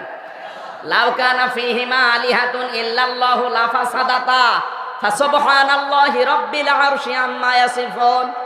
আল্লাহ পাক সূরা আম্বিয়ার ভেতরে জানিয়েছেন, আল্লাহ যদি 2 জন হতো তাহলে 2 জনই ধ্বংস হয়ে যেত। একজন বলতো আজকে বৃষ্টি দেবো, আর একজন বলতো না বেশি তোমার রোদ দেবো, 2 জন মারামারি করে মরতো। এই জন্য আল্লাহ কয়জন? কাফের মুশরিকরা আমার আল্লাহ সম্পর্কে যেগুলো রচনা করে, মনে মনে ধারণা করে, প্রকাশ করে, সবগুলো থেকে আমার আল্লাহ পবিত্র। তাহলে না এখানে বহুবচন কেন? বাস না মানে আমরা পাঠিয়েছি, আমরা বলতে কি একজন? কথা বলেন না কেন? এর 2টা ব্যাখ্যা। 1 নম্বরে আরবি গ্রামার অনুযায়ী আরবিতে বহুবচনকে সম্মানসূচক শব্দে আমার আল্লাহ মাঝে মাঝে এক বচন নিয়ে আসেন। 2 নম্বরে না বলতে আল্লাহ বোঝাতে চেয়েছেন আমার সাথে আমার ফেরেশতা মণ্ডলী আছে। তার মানে আমি আল্লাহ যেহেতু সব করতে পারি, আমি এটা স্বয়ং সম্পূর্ণ করতে, তারপরও আমার ফেরেশতাদেরকে রেখেছি আমার সাথে আমার বান্দাদের শিক্ষা দেওয়ার জন্য। আমি অহংকার করি না কোনো বিষয় নিয়ে, আমি অহংকার থেকে মুক্ত, এইটা আল্লাহ বোঝাতে চাই। আল্লাহ পাক জানাতে চেয়েছেন বান্দা আমি যেহেতু সব পারি, তারপরেও বাস্তু না দিয়ে জানালাম যে আমার ভেতরে কোনো অহংকার নেই, এটা আমি ভালোবাসি না। তোদেরকেও দুনিয়ায় বিভিন্ন সময় পরীক্ষা করব, কোনো কিছু নিয়ামত পাওয়ার পরে যেন অহংকার করবি না। আজ অহংকার তো দুনিয়ায় নেই, আছে মানে কেউ বসে আছে দুনিয়ায়, যে যেখানে আছে সে সেখান থেকে অহংকার করে। আজ পুলিশও বসে নেই, বসে আছে। যে যেখানে যতটুকু ক্ষমতা পেয়েছে অতটুকু অহংকার তার আজ দেখানোই লাগে। আমার দাদা একটা গল্প বলছিলেন ছোটকালে। এক লোক বিবাহ করার পরে বাসর রাতে স্ত্রী ডাক দিয়ে বলছে, গো তুমি কি করো? কি করি মানে? আমি সরকারি চাকরি করি। তোমার দায়িত্ব কি? ওই যে মাঠের ভেতরে রেলগাড়ি চলে, ওই রেলগাড়ির যে লাইন আছে ওই লাইনের ওই দরজা বন্ধ করা আর খুলে দেওয়া। ও তুমি গেটম্যান? গেটম্যান তুমি আমার দাম দাও না, জানো আমার ক্ষমতা কত? অবশ্য আপনার আবার কিসের ক্ষমতা? গেটম্যানের খালি গেট খোলা আর বন্ধ করা। চলো, সকালবেলা নিয়ে গেছে বউ, গাড়ি আসে না, আন্দাজে গেট বন্ধ করে বসে আছে। ভ্যান, রিক্সা, মোটর সাইকেল রাস্তা দিয়ে যা চলাচল করে সব বন্ধ। স্ত্রীর হাত ধরে বলছে, দেখো ট্রেন আসে না, অথচ শুধু গেট বন্ধ করে দিলাম, সব বন্ধ, এটা আমার ক্ষমতা। স্ত্রী বলছে, আল্লাহ তুমি কার ঘরে পাঠালি? এ তো ক্ষমতা নিয়েই বাসে না, কিছুক্ষণ পরে ইন্টারসিটি ট্রেন আসছে, ও তো একবারে চট্টগ্রাম দাঁড়াবে, আন্দাজে লাল ফেলা গুছো করে বসে আছে। ট্রেন গেছে থেমে, স্ত্রীকে ডাক দিয়ে বলছে কি, বলছিলাম না আমার ক্ষমতা আছে, এ ট্রেন তো থামবে চট্টগ্রাম, আমি এখানে থামালাম, আমার ক্ষমতা। স্ত্রী বলছে তাই? হঠাৎ করে ট্রেনের ড্রাইভার নেমে এসে বলছে কি, কোনো বিপদ, রেল লাইন কাটা? না স্যার, লাল কাপড় এসে করলে। বলছে আমার এই বউ বিশ্বাস করছিল না আমার ক্ষমতা আছে, ওরে দেখালাম। ব্যাটা, কত মানুষ গুরুত্বপূর্ণ কাজে যাবে আর তুমি বউ খুশি করে তুমি আর কি মানে দিয়ে দুইছ। ওর বউ বলছে গো, তুমি গেট বন্ধ করে দিলে ভ্যান রিক্সা সব দাঁড়িয়ে যায় বুঝলাম, লাল ফেলা গুছো করলে চলন্ত ট্রেন থেমে যায় তাও বুঝলাম, কিন্তু ওই লোকটা তোমার চড় দিল কেন? বলছে তুই বুঝবি না, ও দেখিয়েছে ওর ক্ষমতা আর আমি দেখালাম আমার ক্ষমতা। আচ্ছা এই ক্ষমতা দেখা দেখি চলছে, কথা বলছেন? কেউ বসে নেই, যে যেখানে আছে। সোহেল ভাই বলছিলেন না যে বিভিন্ন জায়গায় ওঠার পরে বন্ধ করে দেয়, বন্ধ করে কি ফেরেশতারা? চেয়ার একটু পেলেই হয়। ওরা মনে করা কোরআনের তাফসীর মাহফিল, ওয়াজ মাহফিল, কোরআনের অনুষ্ঠানগুলো বন্ধ করা এটা একটা ক্রেডিট। কি সেদিন গিয়েছিলাম রাঙ্গামাটি, এক লোক এসে আমার কানের কাছে মুখ নিয়ে বলছে হুজুর কোরআনের কথা দেখে বলবেন, ক্ষমতায় আছে আমরা। বলেন তো, যে লোক বলতে পারে কোরআনের কথা দেখে বলবেন ক্ষমতায় আছি আমরা, ওকে আল্লাহর ক্ষমতা বিশ্বাস করে না? আন্দাজে অহংকার যে কোনো বিষয় করা যাবে না, এটা করেই তো ইবলিস ধ্বংস হয়ে গেছে। ইবলিস অহংকার করেছিল ক্ষমতার, কিসের? আল্লাহ যখন বললেন সেজদা দেও, যদি ওই সময় সেজদা দিতি তো আল্লাহ কিছু বলতো না, সেজদা তো দেয়নি, আরো আর্গুমেন্ট পেশ করেছে, ডাক দিয়ে বলেছে আল্লাহ তুমি একে সেজদা দেওয়ার জন্য বললে, এটা তো বিজ্ঞানের সাথে মেলে না, কারণ আমার কাজ উপরে ওঠা আর মাটির তৈরি ওর কাজ নিচে যাওয়া, আমার ভেতরে পাওয়ার আছে, আমি সব চালিয়ে দিতে পারি, আর ও তো মাটি, ও শুধু নিচে পড়ে থাকে, ওর কোনো শক্তি নেই, ক্ষমতা নেই। শয়তান অহংকার করেছিল কিসের? ক্ষমতার। কথা বলেন না কেন? বলেন বলেন। আল্লাহ সঙ্গে সঙ্গে দুইটা বিষয় দিয়েছেন,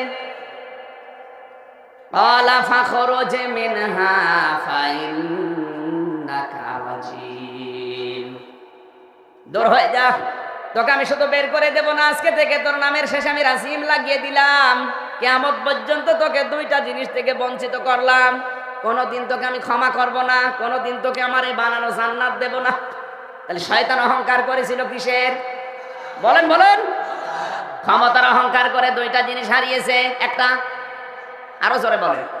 এখানে কোরআনের শব্দ হচ্ছে আনতা তাকাব্বারা ফিহা, সূরা আরাফ 8 নাম্বার পারা 11 নাম্বার পৃষ্ঠা 3 নাম্বার লাইনের প্রথম নাম্বার 2 নাম্বার রুকু 15 নম্বর আয়াত না 13 নাম্বার আয়াত। এটা আল্লাহ পাক বলেন তাতাকাব্বার, এটা মজারে বর্তমান ভবিষ্যৎ প্রেজেন্ট ফিউচার, শুধুমাত্র ওই শয়তানের জন্য না, কিয়ামত পর্যন্ত দুনিয়ায় যারা আসবে এরাও যদি কিছু পেয়ে অহংকার করে, বিশেষ করে ক্ষমতা, তারাও আল্লাহর দুইটা জিনিস থেকে বঞ্চিত, ক্ষমা আর জান্নাত। এ দুনিয়ায় এখন এরকম কেউ নেই, কথা বললে তো শুধু সোহেল ভাইয়ের দিকে যাবে। ক্ষমতায় থেকে যদি কেউ অহংকার করে সত্যি, তাকে আল্লাহ ক্ষমাও করবে না, বানানো জান্নাতও দেবে না। যদি ক্ষমা করে ওনাকে, উনি অহংকার করার পরেও জান্নাতে দেয়, তাহলে শয়তানকেও মাফ করা লাগবে, এক কথা বলা লাগবে। শুধু এতটুকুই না, শয়তান ওই দিন আল্লাহর কাছে 3টা জিনিস চেয়েছিল। কিয়ামত পর্যন্ত যারা শয়তান মার্কা মানুষ দুনিয়ায় আসবে, ওরাও 3টা জিনিস চাইবে। সূরা আরাফ 14, 15, 16 নাম্বার আয়াত, ক্বালা আনজিরনি ইলা ইয়াউমি ইউবাসুন ক্বালা ইন্নাকা মিনাল মুনসারিন ক্বালা ফাবিমা আগওয়াইতানি লা aqudanna লাহুম ইলা সিরাতাকাল মুস্তাকিম। শয়তান বলেছে রব্বুল আলামিন আমি হায়াত চাই, আমি বাঁচতে চাই, কিয়ামত পর্যন্ত আমার হায়াত বাড়িয়ে দাও। আল্লাহ বলেন দিলাম। আস্তাকান, শয়তান মার্কা মানুষগুলো ওই দুনিয়ায় বেশি দিন বেশি থাকে। কত মানুষ মরে যায়, ও সুসি মরে না, হ্যাঁ কথা বলে না, চামড়া জড়ো হয়ে যাচ্ছে, ওর মরণ আছে, মরে না। দুই নাম্বারেও বলেছে আমি টাকা পয়সা চাই, পাওয়ার চাই, ক্ষমতা চাই। আল্লাহ বলেন দিলাম। টাকা নাস্তামাম দুনিয়ার দিকে, টাকা পয়সা ক্ষমতা যাদেরই বেশি ওরা আল্লাহ রাসূলের বিরুদ্ধে বেশি। তিন নাম্বারে শয়তান বলেছিল ক্বালা ফাবিমা আগওয়াইতানি, আল্লাহ তোমার বান্দাদেরকে ধোঁকা দিয়ে বোকা বানিয়ে জাহান্নামে আমার সাথে নিয়ে যাওয়ার জন্য আমি কিন্তু কোনো খারাপ রাস্তায় যাব না, ভালো ভালো রাস্তার মোড়ে মোড়ে অবস্থান করব। আপনি তাকাবেন দেখবেন সিনেমা হলের সামনে শয়তান পাবেন না, কারণ ও জানে যে এখানে যারা বান্ধবী নিয়ে আসবে এরা আমার চাইতে বড় শয়তান। শয়তানকে আপনি এই যে কক্সবাজারের হোটেলে পাবেন না, কারণ ও জানে যে এখানে যারা নিজের বউ বাদ দিয়ে অন্যের বউ নিয়ে আসে আমার চাইতে খারাপ, ওখানে যায়। শয়তান আসে কোথায়? এই ঈদগায় তাফসীর মাহফিল হচ্ছে, কোরআন থেকে মানুষ বুঝবে, শুনবে, আমল করবে। ও জানে কোরআন যদি মানুষ শোনে, বোঝে, আমল করে, তাহলে আমি যে শয়তানি করে মানুষ ধরে ফেলবে। এই জন্য ওর আসার জায়গা এটা। কত জায়গায় শয়তান বসে আছে, মানুষকে বোঝাচ্ছে। দরকার কি? সময় নষ্ট হবে। ও আমির হামজা রাজনীতি করবে। কথা বলেন না কেন? আমার মনে হয় জিন শয়তান যদি নাও আসে, দু একটা মানুষ শয়তান দু এক জায়গায় আছে, এমনকি দু একজনকে ধরেছেও, ধরেনি? আমি আবার বলছি, আল্লাহ নিজেকে অহংকার মুক্ত করার জন্য তো না দিয়ে না বহু বচন দিলেন যে আমার সাথে আমার ফেরেশতারা অন্তত আছে, যদি আমি সব একাই পারি। আর আপনি যে কোনো বিষয়ে একা অহংকার করেন কোন কারণে?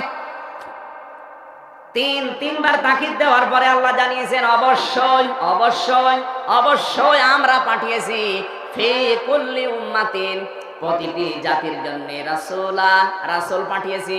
কি পাঠিয়েছে? বলেন বলেন। তাহলে নবীওয়ালা কাজ, রাসূলওয়ালা কাজ দুনিয়াতে যারা করছে তাদের কর্মসূচি ছিল দুইটা। প্রত্যেকটি জাতির ভেতরে তারা দুইটা কর্মসূচি মানুষকে দিয়েছে। আনি উবুদুল্লাহ, এক নম্বরে আল্লাহর ইবাদত করো, দুই নম্বরে ওয়াজতানিবুত তাগুত, আর তাগুতকে ছেড়ে দাও। আল্লাহর ইবাদত আগে না তাগুত ছেড়ে দেওয়া আগে? কথা না বুঝলে বলবেন না। বিশেষ করে আলেম যারা আছেন এখানে মাঝখানে ওয়া আছে, ওয়াজতানিবুত তাগুত। আপনাকে তাগুত ছেড়ে দেওয়া লাগবে ইবাদত পড়ে। আপনি মাগরিবের নামাজ পড়তে গিয়ে দেখলেন যে ওযু নেই, এখন ওযু করতে গেলে আবার তাকবীরুল্লাহ পাবেন না। এখন যদি মনে করেন পরে ওযু করব আগে নামাজ ধরি, হবে? বলেন বলেন। কারণ নামাজ পড়ার জন্য পবিত্রতা শর্ত। হালাল খাবার আগে না ইবাদত আগে? কেন? হালাল হলে আবার খাওয়া যাবে, কোরআনে এমন কথা আল্লাহ দেয়নি। হালাল হতে হলে ওটা হালাল তো হওয়াই লাগবে এবং রুচিশীল হওয়া লাগবে। ওটা তো পবিত্র হবে এক নম্বরে, দুই নম্বরে রুচিশীল হওয়া লাগবে। ইয়া আইয়ুহাল্লাযীনা আমানু কুলু মিন তাইয়্যিবাতি মা রাযাকনাকুম ওয়াশকুরু লিল্লাহ। সূরা বাকারা 172 নম্বর আয়াত। আল্লাহ পাক বলেন ইমানদারেরা যদি আল্লাহর ইবাদত করতে রাজি থাকো, আগে হালাল খাও, এরপরে আমি আল্লাহকে ডাকো। আগে হালাল খাবার না ডাকা? আরো জোরে বলেন। আগে হালাল খাওয়া লাগবে আপনাকে, এরপরে আপনি আল্লাহকে ডাকবেন। আগে ডাকাডাকি করে নেয়, অনেকে বলে আগে ডাকাডাকি করে নেই পরে হালাল খাবো না।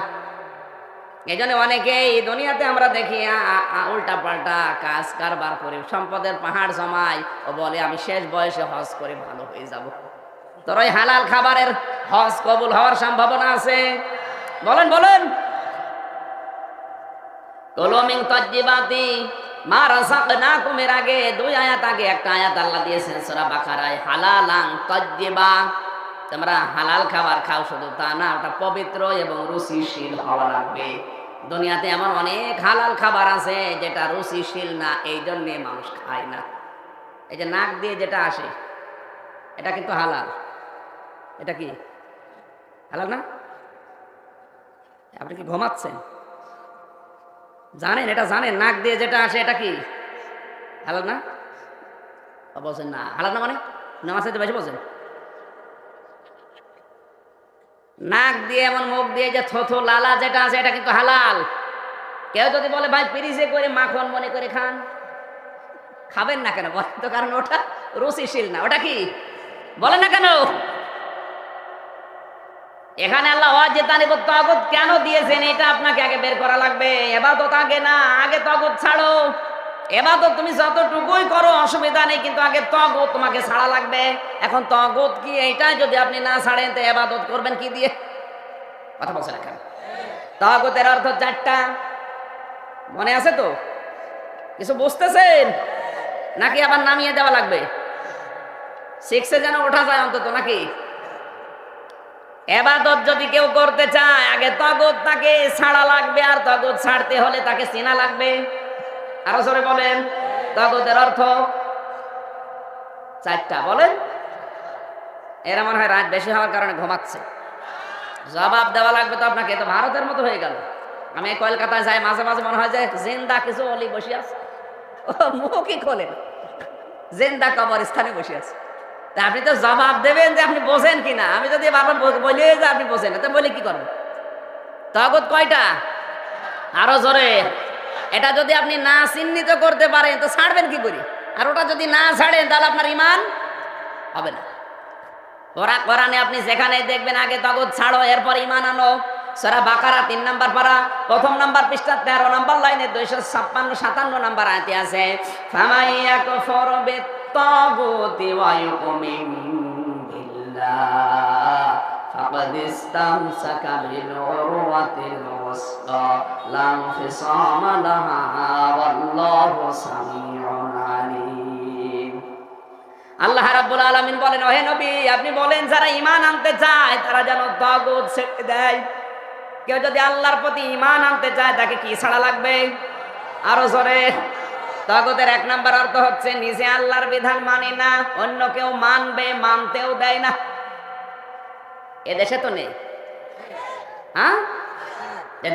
সে রাষ্ট্র ক্ষমতা হতে পারে, কোনো ব্যক্তি হতে পারে, কোনো প্রতিষ্ঠান হতে পারে, কোনো দল হতে পারে, যে আল্লাহর বিধান নিজে মানে না, অন্য কেউ মানবে, মানতেও দেয় না। এটার নাম কি? বলেন বলেন। এরকম কিছুর সাথে যদি আপনার সম্পর্ক থাকে, আপনি যদি সমর্থন করেন, আগে ওইটা ছেড়ে দেওয়া লাগবে, এরপরে ঈমান আনবেন। এবার তো অনেকে যে কইলজে লাগবে নাকি? আমি আমার ঈমান থেকে কথা বলছি, কে খুশি হবে বেজার হবে ওইটা দেখতে গেলে কোরআনে কারিমের হক আদায় হবে না। এজন্য তাফসীরুল কোরআন মাহফিল আপনি লিখে দিয়েছেন, যেহেতু হক আদায় করে বলছি, ঈমান আনতে হলে আগে তাগুত আপনাকে ছাড়াই লাগবে। তাগুত না ছেড়ে যদি তাগুতকে কেউ সাপোর্ট করে, এটা আছে সূরা আরাফ 8 নাম্বার পারা 20 নাম্বার পৃষ্ঠার 3 নাম্বার লাইনের 83 নাম্বার আয়াত। আমি বাংলাদেশে প্রায় 42টার উপরে তাফসীর দেখেছি। বিশ্ববিদ্যালয়ে থাকাকালীন সব মুফাসসির এই আয়াতের ব্যাপারে এক কথা লিখেছে। আসরের সময় 2 জন ফেরেশতা আল্লাহ পাঠিয়ে দিলেন লূত নবীর কাছে। ডাক দিয়ে বলে, আল্লাহর নবী, আমরা এখানে আল্লাহর গজব মাগরিবের সময় নাযিল করব, আপনার উম্মতদেরকে নিয়ে আপনি চলে যান, কিন্তু সাবধান আপনার স্ত্রীকে নেবেন না। ফাআনজাইনাহু ওয়া আহলাহু ইল্লা ইমরাআতাহু কানাত মিনাল গাবিরিন। আপনার উম্মত যা আছে নিয়ে চলে যান, কিন্তু স্ত্রীকে নেবেন না। প্রশ্ন আসতে পারে, লূত নবীর স্ত্রীর চরিত্র খারাপ ছিল? বলেন বলেন। পৃথিবীর কোন নবীর স্ত্রীদের চরিত্র খারাপ ছিল না, তারা চরিত্রহীনাও ছিল না, কারণ কোন হারাম রক্তের ভেতরে আল্লাহ নবীদের রক্ত প্রবেশ করার নাই। কারণ নবীরা নেতৃত্ব দেবে, এ পৃথিবীর নেতা হবে, গাইডলাইন দেবে, মানুষকে পথ দেখাবে। নেতায় যদি অবৈধ হয় তো পথও হবে অবৈধ। এই জন্য পৃথিবীর যত নবী সব ছিল বৈধ। কি ছিল? বলেন বলেন। তাদের মা বাবা যদিও খারাপ ছিল, তারপরেও কোনো হারাম রক্ত, হারাম কাজ তাদের দিয়ে আল্লাহ করার নাই। কোন নবী যেমন জেনা করেনি, কোন নবীর স্ত্রী পর্যন্ত জেনা করেনি। প্রতিটি নবীর স্ত্রীর চরিত্র ভালো ছিল।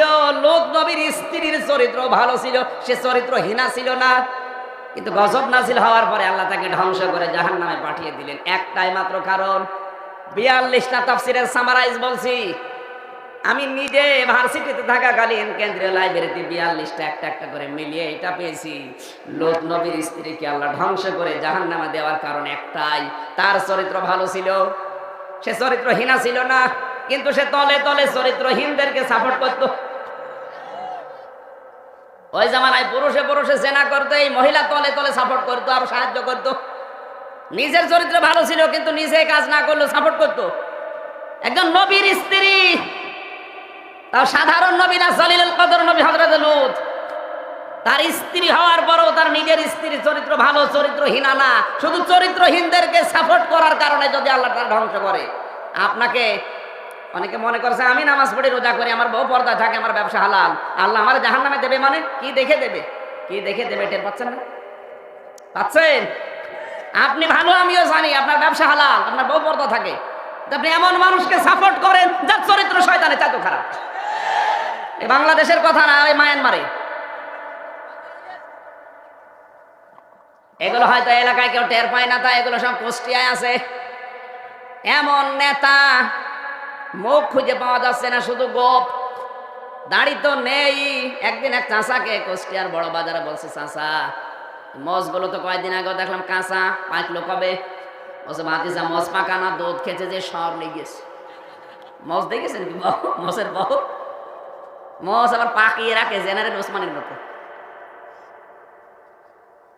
এত বড় বড় মজ রেখেছে, ও কোন হয় ভেতরে টের পায় না। আমি আবার বলছি, আপনি নিজে ভালো, আপনার চরিত্র ভালো, আপনার বউ পর্দায় থাকে, ব্যবসা হালাল, আমিও জানি, কিন্তু আপনি তলে তলে যদি চরিত্রহীন লোকদেরকে সাপোর্ট করেন, সাহায্য করেন, লোক নবীর স্ত্রীকে যদি আল্লাহ ছাড় না দেয়, আপনাকে ছাড় দেবে কোন কায়দায় বলেন? এরপরও যদি আপনার মাথার মগজ একটু ঘোলামোলা না হয়, একটু নড়াচড়া না করে, আমার মনে হয় আপনার কপালের হেদায়েত নেই, আপনি জাহান্নামে যাবেন বলে তৈরি হয়েছেন। তগুতের প্রথম ব্যাখ্যা, নিজে আল্লাহর আইন মানে না, অন্য কেউ মানবে, মানতেও এরকম কিছুর সাথে সম্পর্ক থাকলে ওটা আগে বাদ না দিয়ে ঈমান আনলে ঈমান কবুল। আরো জোরে বলেন। আল্লাহ রাব্বুল আলামিন বলেন, প্রতিটি নবী আগে এটাই জানিয়েছে যে তগুত ছেড়ে দাও, এরপরে ঈমান আনো। আর ঈমান আনলেই তার প্রথম দায়িত্ব আল্লাহর ইবাদত করা। কি করা? এখানে প্রথম শব্দটাই আনি আবুদুল্লাহ, আল্লাহর ইবাদত করো। এখন ইবাদত কাকে বলে? ওরা কোরআন শরীফ পড়ে আমি ইবাদত পেয়েছি প্রধানত 9 প্রকার। কয় প্রকার? আরো জোরে বলেন। 9 প্রকার। কেন কেন বলছি? আমার এই যে মোবাইলটা, এর ভেতরে একটা নাম্বার আছে সিম, 01 বাদ দিলে আসল নাম্বার কয়টা? 9টা। বলেন বলেন। মোবাইলের আসল নাম্বার কিন্তু 9টা, 01 তো সব সিমে আছে। এই 9টা নাম্বারের একটাও যদি উল্টা পাল্টা হয়, কল আমার কাছে আসবে। আরো জোরে বল। কোথায় যাবে? Wrong number. আমার নাম্বার হচ্ছে 01 বাদ 786 82 85 75। 16 সালে হজ করে আসলাম, যখন দেখি রাত 2টার পর এক মহিলা কল দিয়ে বলছে, হ্যালো তুমি কোথায়? আমার ঘরে। তোমার মনে নেই? কি মনে থাকবে? যে জোরে আওয়াজ দিচ্ছে, এমনিতে মোবাইল তো এরকম। চিন্তা করলাম আওয়াজ যদি পাশে, তখন কেবল বিয়ে করেছি, কয় বছর হয়েছে।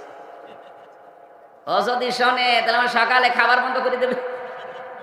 জোরে বলতে পারছি না, বালিশের নিচে মোবাইল নিয়ে বললাম, কি হয়েছে বলেন? কি হয়েছে মানে, অমুক জায়গায় আসার কথা ছিল, তোমার মনে নেই, আসলে না। সারাদিন আমি অপেক্ষা করে, কথা যখন জবাব দিলাম না, বলছে কি এত কথা বলি জবাব দাও না। কি জবাব দেবো আমি? কুষ্টিয়া থেকে মাওলানা আমির হামজা। আচ্ছা, এই মহিলার কি সব নাম্বার ভুল ছিল? বলেন বলেন। কয়টা? একটা।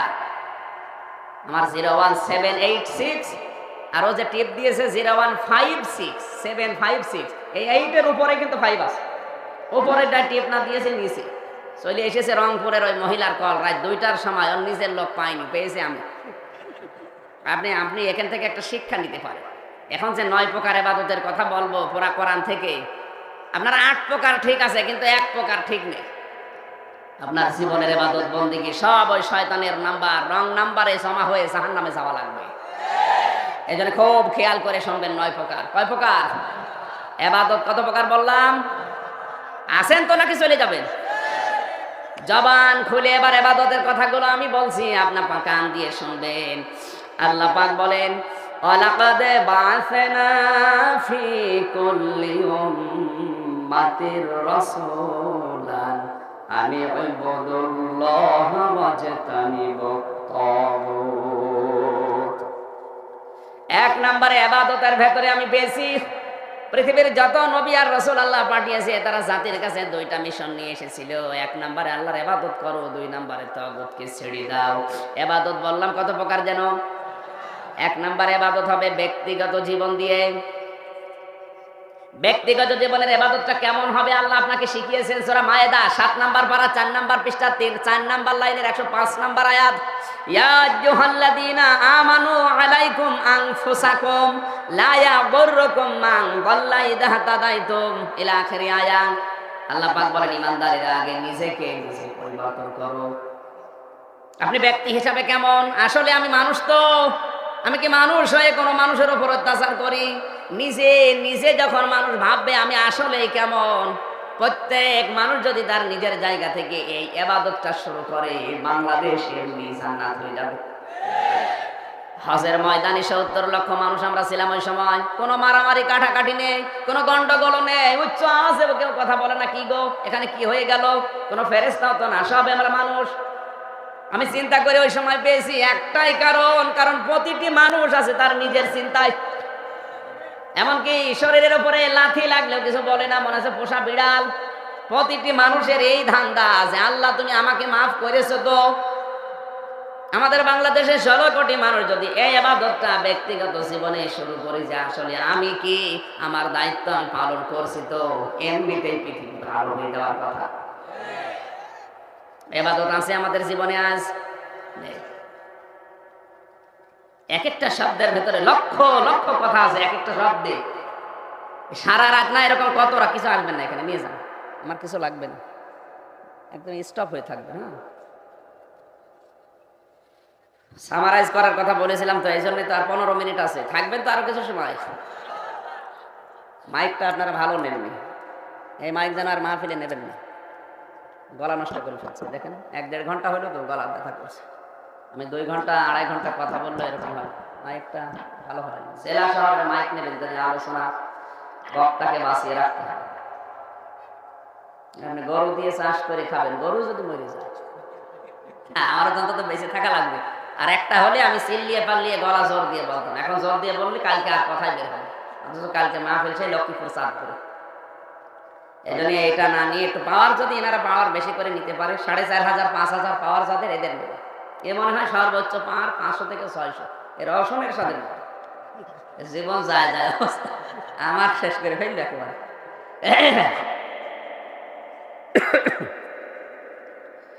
সুবহানাল্লাহ আলহামদুলিল্লাহ লা ইলাহা ইল্লাল্লাহ সুবহানাল্লাহ আলহামদুলিল্লাহ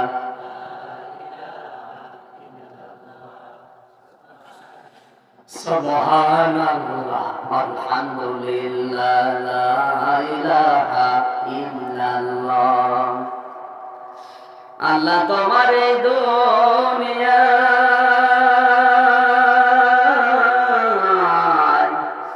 আল্লাহ তোমার এই দুনিয়ায়, কেউ আসে কেউ চলে যায়, তবু তোমার ভয়ে কারো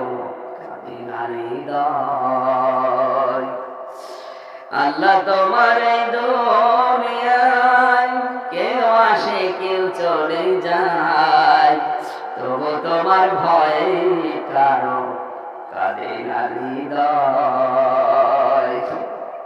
আমার ভাইরা, ব্যক্তিগত জীবনের ইবাদত আমি নিজে থেকে শুরু করে প্রত্যেকটি মানুষ তার জায়গা থেকে শুরু করে। দ্বিতীয় নম্বর পেয়েছি পারিবারিক জীবনের ইবাদত। পারিবারিক জীবনের ইবাদতের ভেতরে নবী জানিয়েছেন প্রতিটি মানুষ হচ্ছে দায়িত্বশীল। কিয়ামতের দিন আল্লাহ তাআলা স্ব দায়িত্ব সম্পর্কে জিজ্ঞাসা করবে। আমি পরিবারের স্বামী, আমি স্বামী হিসাবে কেমন? আসলে আমার স্ত্রীর উপর কি অত্যাচার আমি চালাই? আমি আসলে বাবা হিসাবে কেমন? মেয়েকে আমি মোবাইল কিনে দিয়েছি টাচ, রাত 10টার সময় যখন ঘুমিয়ে যায় আপনি মোবাইলটা হাতে নেন, দেখেন তো এফএনএফ করা আছে কার নাম্বারে। ওর মেসেজ ফাংশনে গিয়ে দেখেন কত যুবক এলাকায় ওকে মেসেজ দিয়েছে, ও প্রিয়া তুমি কোথায়, শয়তান তোমারে খুঁজতেছে। এরকম মেসেজ পাবেন আপনি, যে দেখবেন। ওর ভিডিও ফাংশন গুলো দেখেন তো কি আছে। আপনি পারিবারিক জীবনে আপনার ইবাদত আপনি বোঝেননি, মনে করেছেন শুধু নামাজ পড়া, রোজা রাখা, কালো বোরকা পরা ইবাদত। কে বলেছে? পারিবারিক জীবনে আপনার সন্তানের দায়িত্ব পালন করা ইবাদত। আপনার স্ত্রীর দায়িত্ব পালন করা ইবাদত। নবীজি বলেন, আমি যত দিন নামাজে গেছি, নামাজে যাওয়ার আগে আমার স্ত্রী আয়েশার কপালে আমি চুমা দিয়ে যেতাম। এটা যে পারিবারিক জীবনের একটা ইবাদত, অনেকে জানেই না। চুমা খায় নিজের বউ বাদ দিয়ে, মানে প্রতিদিন নামাজে যাওয়ার আগে নবীজি তার স্ত্রীর কপালে চুমা দিতেন। এটা সুন্নাত। আপনি দিয়েছেন? হ্যাঁ, আলহামদুলিল্লাহ। মুরব্বী মানুষ এখনো প্রেম আছে। আর এখানে যারা আছে, এই যে সোহেল ভাই, না এই আমল করা লাগবে। পারিবারিক জীবনের ইবাদত আমরা মনে করি শুধু নামাজ পড়া। কে বলেছে নামাজ পড়া? স্ত্রীর সাথে হাসি খুশি করা, এটা ইবাদত। কত মানুষ কক্সবাজারে বিচে যে দেখবেন দৌড়াচ্ছে অন্যের হাত ধরে, বলবেন কে? নিজের বউ না, অন্যের বউ। পারিবারিক জীবনের ইবাদতটা আজ আমরা ভুলে গেছি। এই জন্যই তো আমাদের ঘরে ঐশী তৈরি হচ্ছে, আনুষ্কা তৈরি হচ্ছে, দিহান তৈরি হচ্ছে। একটা যুবতী মেয়েকে গ্রুপ স্টাডি করার জন্য রাত 10টা-11টার সময় পাঠিয়ে দিচ্ছে বন্ধুর বাড়িতে। তো কি নিয়ে ফিরে আসবে বলেন তো? পারিবারিক জীবনের ইবাদত আমরা শেষ করে ফেলছি, একেবারে শেষ। বিশেষ করে এগুলো নষ্ট করার পেছনে কারণ হচ্ছে ভারতের এই সিরিয়ালগুলো। ভারতের এই সিরিয়াল সারাদিন বসে বসে দেখে আর প্র্যাকটিস করে। স্বামী আসলে বলে, জানো তোমার মেয়ে হচ্ছে কিরণ মালা আর আমি কটকটি। ঠিক ওই রকমই হচ্ছে। পোশাক আশাক ওইভাবে বানায়। পোশাক কিনতে যাবেন, দেখবেন পাগলু 2। পোশাকের নাম যদি এই হয়, ও যে পরবে সে পাগলু 3 হবে না। ভারতের এই চ্যানেলগুলোর প্রভাব এমন বেশি বাংলাদেশে পড়েছে, অনেকে এখন পর্দার নামে বোরকা অনেকে পড়ছে, কিন্তু ফ্যাশন। ইসলামের কোন আইনকে, কোন বিধানকে কেউ যদি ফ্যাশন হিসাবে ব্যবহার করে, ওর কবিরা গুনাহ হবে। মেয়েরা যারা এসেছেন, আপনারা বোরকা যদি বানাতে চান পর্দা করার জন্য, ঢিলা ঢালা ভাবে বানান। ওই এমব্রয়ডারি করা ফুল ফুলওয়ালা বোরকা পরা জায়েজ নেই। টাইট ফিট প্যান্ট পরা, বোরকা পরা হারাম। যেগুলো পরলে মেয়েদের শরীরের অঙ্গ প্রত্যঙ্গ আরো প্রস্ফুটিত হয়ে ওঠে, ওগুলো পরলে মানুষের নজর চাহিদা উল্টা পাল্টা আরো হতে পারবে। আপনি তো টের পাচ্ছেন না, মানুষের শরীরের এই যে চোখের যে ব্যাখ্যাটা সব বলতে পারেনি। এত নজরের ভেতরে আল্লাহ এমন কিছু দিয়ে রেখেছে, এত বিষাক্ত এটা কিছু কিছু মানুষের। এই কয়েক ইঞ্চি পেট মনে করছেন এ আর কি, কিন্তু এই কয়েক ইঞ্চি পেট মেয়েদের এত দামি। যার পেট যত খারাপ হবে, যত উল্টাপাল্টা জিনিসের নজর পড়বে, তত খারাপ সন্তান আল্লাহ ওখানে দেবে। দোয়া চায়, বলে হুজুর দোয়া করেন ছেলে যেন আব্দুল কাদের জেলানি হয়। তা আব্দুল কাদের জেলানি এমনি হবে? আব্দুল কাদের জেলানির মা আর তোমার স্ত্রী এক। আব্দুল কাদের জেলানি মাত্র 7 বছর বয়সে কোরআনে কারিমের হাফেজ হয়ে গেছে। তার মা বলে, আমি নিজেও কোরআনের হাফেজা। আমার সন্তান যখন পেটে ছিল, প্রতিনিয়ত আমি কোরআন পড়তাম। আমি ঘর ঝাড়ু দিয়েছি, আমার মুখে আল্লাহর কোরআন। আমি রান্না করতাম, মুখে আল্লাহর কোরআন। আমার সন্তানটা হবার পরে আমি তাকে পাশে বসিয়ে ফজরের নামাজ পড়েছি। আমার তাকিয়ে দেখতাম, মুখের দিকে তাকিয়ে ও মুখ মিলাচ্ছে। এতটুকু সন্তান মাত্র 7 বয়সে পুরা কোরআনের হাফেজ হয়ে গেছে। এরপরও আব্দুল কাদের জেলানি বারবার বলতো, মা সত্যি করে বলো দেখি, তুমি আমাকে পেটে রাখা অবস্থায় কোনো হারাম কাজ করেছো কিনা? মা বলে, কি বললি? আমি বলতাম না, কারণ আমি যা পড়ি আমার মনে থাকে না, আমি ভুলে যাই। অবশ্যই তুমি আমাকে পেটে রাখা অবস্থায় কোনো হারাম কাজ করেছিলে, ওই প্রভাব মনে আমার মেধার উপরে পড়েছে, এই কারণে আমার পড়া মনে থাকে না। তো মনে থাকবে না কেন? মা বলছে, বাবা আমার ওরকম কোনো কথা মনে নেই, তবে একটা কথা আমার মনে পড়ে। তোর পেটে রাখা অবস্থায় আমি তোর নানির বাড়িতে গিয়েছিলাম, দেখে ওঠানের উপরে আচার না দিয়েছিল, আচার চেনেন, ওটা তুলে খেয়েছি। পরবর্তীতে জানলাম ওটা তোর নানির না, পাশের বাড়ির একজন রোদে শোকাতে দিয়েছে। ও বাবা কাদের, মানুষের জিনিস আমি না বলে খেয়েছি, ওই প্রভাব মনে হয় তোর মেধার উপরে পড়েছে, এই কারণে তোর পড়া মনে থাকে না। কক্সবাজারবাসী, সম্মানিতা মা বোনেরা, মানুষের সম্পদ সন্তান পেটে রাখা অবস্থায় না বলে খাওয়ার কারণে ওই প্রভাব যদি সন্তানের মেধার উপরে পড়ে, এই কারণে যদি পড়া মনে না থাকে, আমাদেরকে যারা পেটে নিচ্ছে ওরা কত কিছু না বলে খেয়ে হজম করে ফেলে। আব্দুল কাদের এমনি আসবে? আমার মা অত পর্দানিসীন না, তারপরও আমার এই মেধায় আল্লাহ যা দিয়েছিলেন, আমার মায়ের বরকতে এ পড়া কোরআন শরীফ মুখস্থ করতে আমার মাত্র 6 মাস নিয়ে গেছে। আপনাকে 6 বছর সময় দিলাম, সোহেল ভাই করে দেখেন তো। আমার এখন আর ওই ময়দানে এখন আমার 1 পৃষ্ঠায় 6 বছর লাগবে, কিন্তু ওই সময় আমি এক এক দিন এক পারা করে মুখস্থ করেছি, তাও কিছু মনেই হতো না। মা বোন যারা এসেছেন, এখনো যদি আব্দুল কাদের জিলানীর মতো সন্তান আপনি উপহার দিতে চান, পেট ঠিক করেন। খুব দামি জায়গা এটা। একবার নওগাঁ শহরে, রাজশাহী নওগাঁ শহরে মাহফিলে গিয়ে দেখি এক মহিলার ব্লাউজের হাতা নেই। বললাম, আল্লাহ ব্লাউজের হাতা লাগাতে পারে না, গরিব মানুষ, তুমি বরকত দাও, অন্তত হাতা যেন লাগাতে পারে। ড্রাইভার বলে, বলছে হুজুর দোয়া তুলে নেন। এ জিনিস সে জিনিস না, এর ডানা কাটা পৌরি,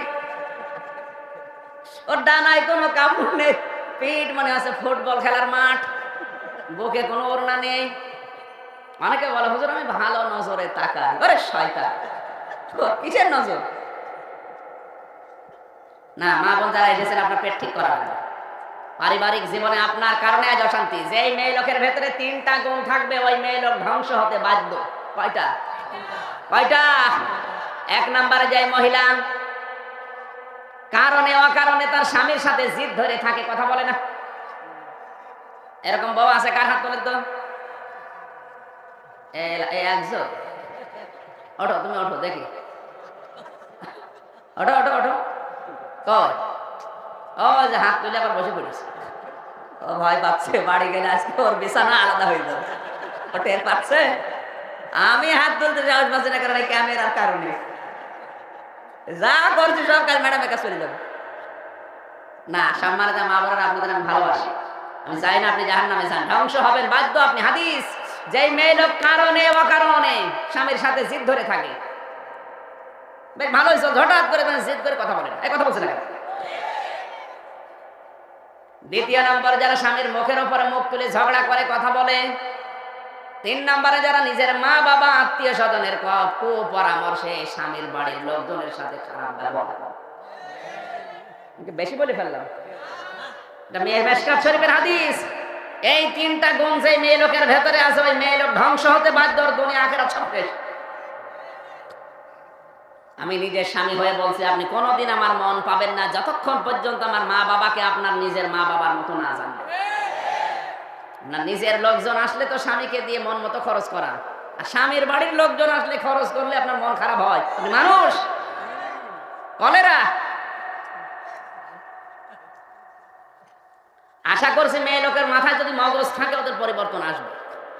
আর যদি মগজ না থাকে, কোরআন শরীফ দিয়ে হবে না, ওরা বাকারি শরীফ লাগবে। পারিবারিক জীবনটা আজ আমরা ধ্বংস করে ফেলেছি। সূরা আহজাবের 33 নম্বর আয়াতটা আপনাদের পড়ার জন্য আহ্বান জানাচ্ছি। তাফসিরে ইবনে কাসির আর তাফসিরে খাজেন, তাফসিরে খাজেন এবং ইবনে কাসির, এই 2টা তাফসির সহ আমরা সময় কম পাচ্ছি, এই জন্য থিওরিগুলো বলছি। তাফসিরে খাজেন, তাফসিরে ইবনে কাসির, সূরা আহজাব 22 নম্বর পারা 2 নম্বর পৃষ্ঠা, না প্রথম নম্বর পৃষ্ঠা 4 নম্বর লাইনে আছে 33 নম্বর আয়াত। বাড়ি যেয়ে নারী পুরুষ সবাই মিলাবেন। অকারনা ফি বুয়ুতিকুন্না ওয়ালা তাবাররাজনা তাবাররুজাল জাহিলিয়াতিল উলা। এই তাবাররুজ শব্দের 3টা অর্থ ওখানে আছে।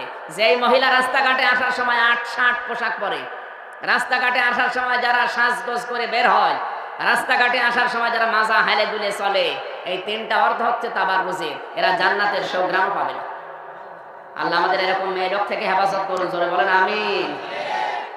এরপরে সামাজিক জীবন আছে, সামাজিক জীবনের স্তর আছে আবার 27টা। এরপরে রাজনৈতিক জীবন আছে, এখানে দর্শন আছে 3টা। এরপরে আছে ধর্মীয় জীবন, এরপরে আছে সাংস্কৃতিক জীবন, এরপরে অর্থনৈতিক জীবন, এরপরে আন্তর্জাতিক জীবন। এরকম 9টা জীবন পুরা কোরআনে আল্লাহ সাজিয়েছে। এর নাম ইবাদত। একটা ইবাদত আমাদের জীবনে মিলছে না। আমি নির্ধারিত সময় পর্যন্ত টেনেছি, 9:45 থেকে এখানে 11:20 বাজে। আমরা 1 ঘন্টা 35 মিনিট হয়ে গেছে। আগামীতে আবার সময় দেবো। আমি 5 মানে 1.5 ঘন্টার উপরে কথা বলি না। একটা মাহফিল আমার মনে হয় সামনে 2 দিন পরে, কালকের দিন পরে একটা মাহফিল আছে আপনাদের কক্সবাজার। কালকে যেহেতু চাঁদপুরে আছে, বর্ষা দিন আবার কক্সবাজার।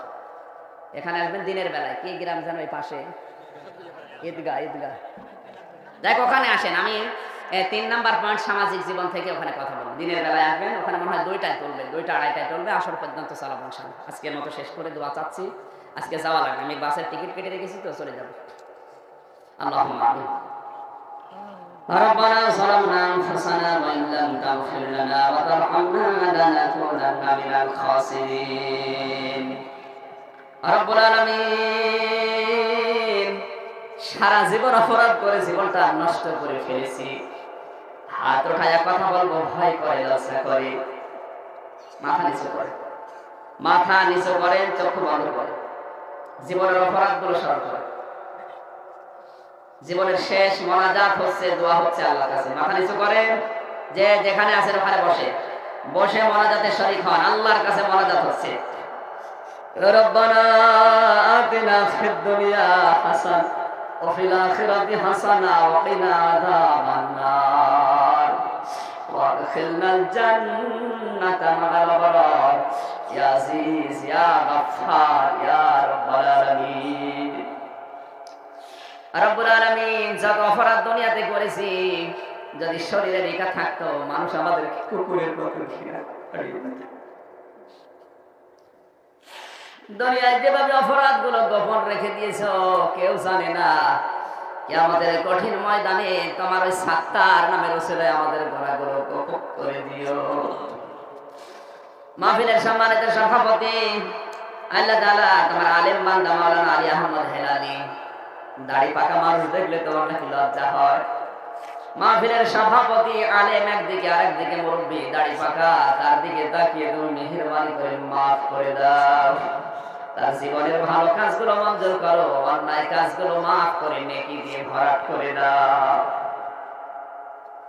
তোমার কোরআনের এই অনুষ্ঠানের প্রধান অতিথির দায়িত্ব তুমি যাকে দিয়েছো, উনি জোর করে নেয়নি, তোমার পক্ষ থেকে এসেছে। আল্লাহ তাআলা আমাদের জনপ্রতিনিধি রব্বুল আলামিন বড় ভাই জনাব সোহেল জাহান চৌধুরী, তার সারা জীবনের ভালো কাজগুলো মঞ্জুর করো। অন্যায় কাজ যদি শয়তানের ধোঁকায় নফসের জালে পড়ে কিছু করেও থাকে, আল্লাহ তুমি কোরআনের ইজ্জতে মাফ করে দাও। তার বাবা মাকে তুমি ক্ষমা করো, তার স্ত্রী পুত্র সন্তান আদি যেগুলো দিয়েছে এগুলো সহি সালামতে রাখো, তুমি তাকে অমরের মতো বানিয়ে দাও। আমাদের মাহফিলের বিশেষ অতিথি আমাদের চেয়ারম্যান আল্লাহ তাআলা ওয়াজ করিম বাবুল ভাই, তার মাথার উপরে যে দায়িত্ব দিয়েছো, জনগণের এই দায়িত্বকে সততার সাথে পালন করার সুযোগ দাও। তোমার দয়া ছাড়া দুনিয়ার কোনো দায়িত্ব পালন করা সম্ভব না। আল্লাহ তুমি তার উপরে দয়া করো, তার স্ত্রী পুত্র সন্তান আদি যেগুলো আছে এগুলো তুমি সহি সালামতে রাখো। আল্লাহ তাআলা আমাদের শ্রদ্ধাভাজন মুরব্বী নূর আহমদ ভাই, তোমার আলিম বান্দার কথাগুলো শুনেছি, আলিমের দায়িত্ব আলিম হিসাবে পালন করার সুযোগ দাও। মাহফিল বাস্তবায়ন করার জন্য তোমার যে যুবক বান্দাগুলো শ্রম দিয়েছে, যে মা তাদেরকে পেটে নিয়েছে, আল্লাহ মায়ের পেট খাদিজার মতো বানিয়ে দাও। সম্মানিতা মা বোনেরা পর্দা আড়ালে বসে আছে, খাদিজার মতো আয়েশার মতো বানিয়ে দাও। স্বামী সোহাগিনী বানাও। আল্লাহ পুরো আয়াতটা আমি শেষ করতে পারিনি, যতটুকু বলেছি আমাকে সহ প্রত্যেকের জীবনে তুমি বাস্তবায়নের সুযোগ দাও। আমাদের প্র্যাকটিক্যাল লাইফটা তুমি আসান করে দাও। আগামীতে এই মাহফিলটা কোরআনের জন্য আরো বিশাল আকারে মঞ্জুর করে নাও। বাংলার দায়িত্ব যাদের মাথার উপরে তুমি দিয়েছো, আমাদের জননী শেখ হাসিনা থেকে শুরু করে যত মানুষ দায়িত্বে আছে, আল্লাহ তুমি সততার সাথে পালন করার তৌফিক দাও। স্বাধীনতার স্থপতি বঙ্গবন্ধু কবরে আছে, যার জন্য দেশটা স্বাধীন হয়েছে। বুক ফলিয়ে বলতে পারি স্বাধীন দেশের নাগরিক, আল্লাহ তোমার এই বান্দার জীবনের ভালো কাজগুলো কবুল করে নাও। এলাকায় যারা বসবাস করে ভাই ভাই হয়ে মিলতাল করে থাকার তৌফিক দাও।